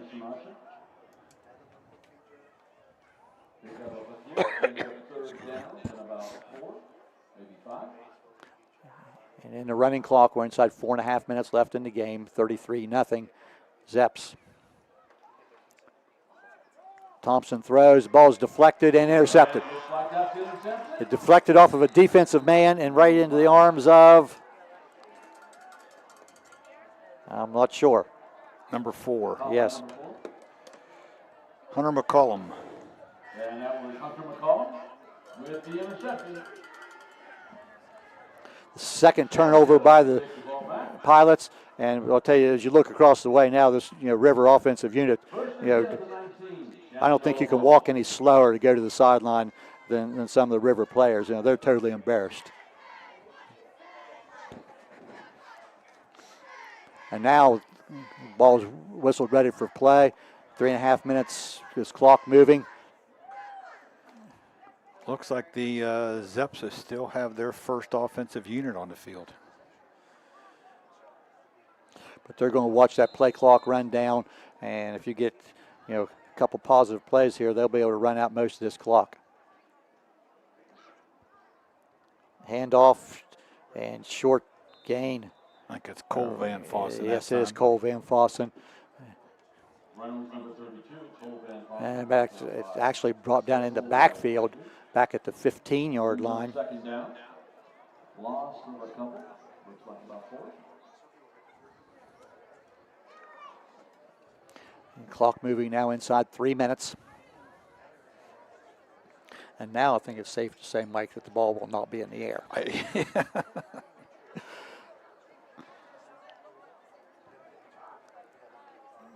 Again, 2 running backs beside Brown. He'll hand off to Cole Van Fossen. He'll be hitting the backfield again and brought down. And off again, number 32, Cole Van Fossen.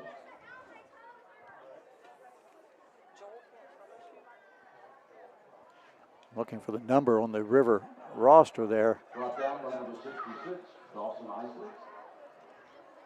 Brings up third down. 66 is Isley. A loss back to the 10-yard line. We're inside, it's closer to the 9. 2 minutes left in this game. 33-0 Zeps.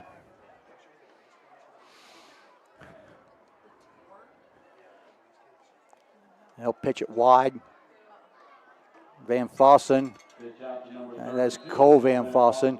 He'll get out positive yardage out to about the 18-yard line. He just got the 10 yards back that he lost on the previous 2 plays. Now bring up third down. Brings up fourth down.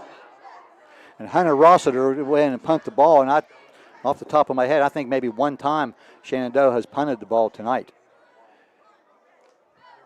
Cam Abbott back deep for the Pilots. By the time this play ends, we're going to be down to about a minute left in the game. Line drive kick. Abbott fair catches at the 45-yard line. 1:02 on the clock. And the clock is running now, even though it should be stopped on the... There's the whistle. Well, now they finally stopped it. But again, at 33-0, does anybody really care if the clock is running? I don't think so. That includes Coach Flannery on the other sideline. So a couple plays here by the Pilots. And I think we're going to have a timeout called here. And possibly, I'm not sure who called the timeout. I think maybe the Zeps did. Maybe, and they're lining up a second defensive unit to go into the game here. And give some kids a chance to get on the field for a couple of plays.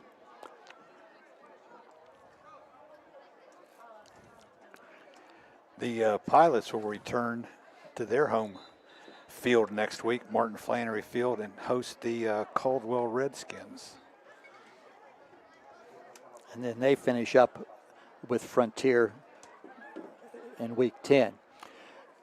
It's a tough loss for the Pilots because they come into the game at 12th in their region, and top 12 make the playoffs. So this is a very difficult loss for the Pilots as far as any postseason hopes. They'll drop to 5-3 on the year. Abbott is now in at quarterback, throws the ball, and it's incomplete.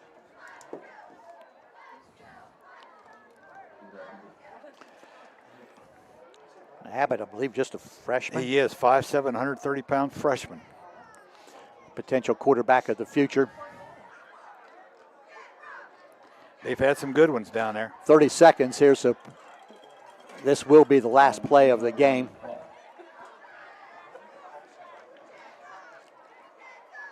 They send 2 receivers right, 2 left.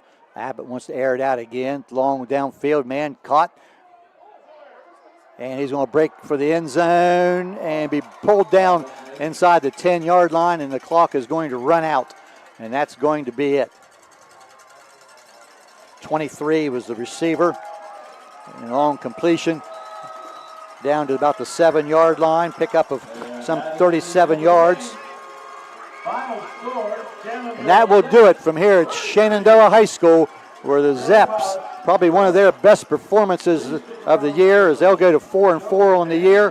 And Zeps 33, Pilots nothing. We'll be back and put a wrap on this one after this. If you're having any problems with your heating system, you want someone who will be there right away to help. This is Russ Abels. At Abels, we provide emergency service for any brand of heating cooling system 24 hours a day, 7 days a week. Call us. We promise to get you up and running quickly and professionally. And if you ever need a replacement, we'll help you save energy and money with a new high-efficiency system. And we will do a flawless installation. If you need help with your heating, call Abels. I was sitting in my car and it wouldn't start. I lifted the hood and the engine was falling apart. What would I do? My eyes filled with tears. Then on the radio I heard of West 40 by Pay here, where for a little money down and a little each week, I could have a car, nice, shiny, and sleek. So I walked in the door and I put the money down. Now I got a nice car that I can drive around. West 40 by Pay here will help rebuild your credit. The corner of Dewey and Route 40 in Cambridge, don't you forget it. West 40 Auto Sales, corner of Route 40 and Dewey Avenue in Cambridge, is home of the guaranteed credit approval, with most loans approved while you wait. Go to their website to fill out an online loan application, west40autosales.com. You'll also find their weekly special listed there. For 129 years, Patrons Buckeye Mutual Insurance has proudly provided coverage for homes, farms, and families across Ohio. Our commitment to reliable, affordable insurance is something you can count on. Agents who write for us can be found at patronsbuckeye.com. Whether you're protecting your home, your land, or your legacy, we offer personalized service and true hometown care. Trust a neighbor. Trust experience. Trust Patrons Buckeye Mutual. Visit us at 16050 McConnellsville Road in Caldwell or find us on Facebook. Coverage that cares. Close to home. Looking for an incredible deal on a new Ford, Lincoln, or Nissan? Come check out our vastly growing inventory selection and ask us about all the low APR options that are going on right now at Dutro Ford, Lincoln, Nissan. If a new vehicle isn't in the budget, let us show you a pre-owned alternative that is sure to fit all your needs without breaking the bank. We know with the running from work to practice or games doesn't leave much time for car shopping, so view our full inventory online 24/7 at dutrosauto.com. Best of luck to all the coaches and players this year. Have a safe and successful season from all of us at Dutro Ford, Lincoln, Nissan. At Village Hardware and Rental in Barnesville, we've got everything you need for homeowner, contractor, and commercial jobs. From trusted Milwaukee tools and everyday hardware to pro-grade Valspar paint, trusted color you can count on. Plus, we offer paint mixing, key cutting, special orders, and commercial services too. And now, introducing our officially open firearms and ammo department. Fully stocked, trusted, and convenient. Whether you're working, improving, or protecting, Village Hardware and Rental is your one-stop shop. Drop by at 265 South Chestnut Street, Barnesville. Village Hardware and Rental. We make it easy to build the world around you. Just like on the field, we believe in teamwork with our customers. This is Ashley Rich from the Farmers and Merchants Bank on the Square in Caldwell. With our services, you can bank from your home, the office, or even at the stadium. You can sit back and enjoy the game knowing your money is in great hands. Good luck to all the local teams this year from everyone at the Farmers and Merchants Bank, member FDIC.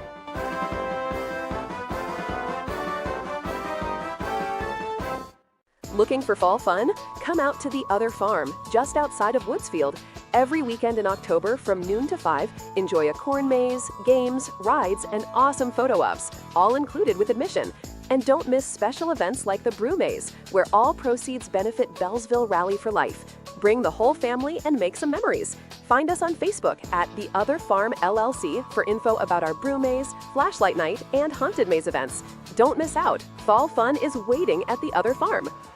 Back here at Shenandoah High School, where the Shenandoah Zeps have dominated the River Pilots tonight, winning by a tune of 33-0. I'm Jeff Stevens, along with Mike Podlasiak, Brett Klein, and Ricky Irwin here tonight with us. I want to thank our sponsors one last time here tonight. Our pregame national anthem sponsored by Southeastern Ohio Credit Union. Kickoff sponsored by Valentine Insurance. Caldwell Lumber First Downs. J&M Electric Trips to the Red Zone. Kemp Insurance Agency sponsoring touchdowns. Surgeon Construction through the year sponsoring scoreboard updates. Instant Replay, High Street, Seneca. We will give a Shenandoah Player of the Game sponsored by Plus One Pizza here momentarily. And our other sponsors tonight, Cedar Ridge Behavioral Health Solutions, Patrons Buckeye Mutual Insurance, Abel's Electric Heating and AC, Allwell Behavioral Health Services, Dutro Ford Lincoln Nissan, Sue Snowed State Farm, McVeigh Perkins Funeral Home, Doane Ford, Village Hardware and Rental, West 40 Auto Sales, Bicon Services, Chandler Funeral Home, Farmers and Merchants Bank, C&K Muffler and Brake, and the other farm located in Woodsfield. So once again, 33-0. First half, Zeps will go up 12-0 on a pair of touchdown receptions by Cutler, 61 yards and 21 yards, and it was 12-0 Zeps at halftime. And the third quarter, they add on a 3-yard run by Kaden Van Fossen, a Brody Brown 7-yard touchdown run, and a Kaden Van Fossen 65-yard touchdown run. Stritz perfect on all 3 second-half extra points, and 33-0 in favor of the Zeps. Individuals, Mike? Just real quickly for the Pilots, 12 rushes tonight, only 33 yards on the ground. Wyatt Stalter, the leading ground carrier, 7 carries, 22 yards. Through the airways, the senior Trail Thompson, only 5 out of 15, 17 yards, no touchdowns, 1 interception. The amazing thing I think that Coach McLean's going to be very happy with, the Zeps were able to hold the Pilots to only 87 total yards tonight and 4 first downs. For the victorious Zeps, who even their record of 4-4, they rushed the ball tonight 37 times for 211 yards. Kaden Van Fossen, the senior running back, the leading ball carrier, 11 carries, 130 yards and 2 touchdowns. Brody Brown also 13 carries, 42 yards and a touchdown. And Cole Van Fossen, Caden's twin brother, 11 carries, 50 yards. Through the airways, the sophomore Brody Brown, nice night tonight for him, 11 out of 16, 156 yards, 2 touchdowns, no interceptions. The Zeps tonight, 367 total yards and 12 first downs. Total domination. And just wrote while you were giving that count up, I think the Zeps are going to run about 20 more plays than the Pilots tonight. They just made, and if you were looking at time of possession, it would be a huge advantage, because Shenandoah had a couple very lengthy drives that they didn't get points out of tonight, but they played a good game. A couple penalties late in the game that coaches on both sides are not going to be real pleased with, some unsportsmanlike conduct calls, but they'll take care of those. And this puts the Zeps at 4-4 for the year, and the Pilots dropped to 5-3. And this, having only seen the Zeps a couple times, this has to be one of their better, start to finish performances of the year. And you mentioned, other than those 2 unsportsmanlike conduct penalties at the end of the game there against the Zeps, Coach McLean has to be just tickled to death with the effort of his Zeps here tonight. And your Zeps will be back in action on the road next week at Frontier, which is a game that they should be favored in, and then they'll finish up the year at Caldwell in Week 10. And it's hard to believe we're talking about only 2 more weeks left in the season, but that's the way it is. And as I said, the Pilots, dropped to 5-3, but this was a crucial loss for them as far as potential playoff points. Well, that's about all I've got here, Mike. Not much else to say. I tell you, it was just again total domination. Congratulations to the Zeps, and who knows? I don't know that they're completely out of it. If they could get 2 wins, I don't know if they could sneak into the playoffs at 6-4. But just the top 12 make it in this year in the postseason. So we'll see how things go tonight. So hey, great working with you tonight. We don't get together that many times. 2 Woodsville boys back together, and I think we're together again in a couple of weeks. Over at Monroe Central in the finale against Shadyside. We can check out lots of the old stomping grounds at that week and stuff then. But that pretty well that does it tonight. This one's all Shenandoah Zeps. I'm Jeff Stevens for Mike Podlasiak. Oh yes, let's do that. Yes, thank you, Brett Klein. I'm glad we bring you along tonight, Brett. That's why he's in charge. But player of the game tonight. Now, you've put your stats away there, but we're going to give that player of the game to sophomore quarterback Brody Brown, who had a pretty nice night tonight. He finished in the airways 11 out of 16, 156 yards, 2 touchdowns, and also rushed the ball 13 times, 42 yards, and an additional touchdown. So nice effort there from the sophomore quarterback. And that's complimentary pizza ticket for Brody Brown, courtesy of Plus One Pizza. And we'll get that to him on that. But as I started to say, I'm Jeff Stevens along with Mike Podlasiak saying once again your final score, Shenandoah 33 and River nothing. Good night.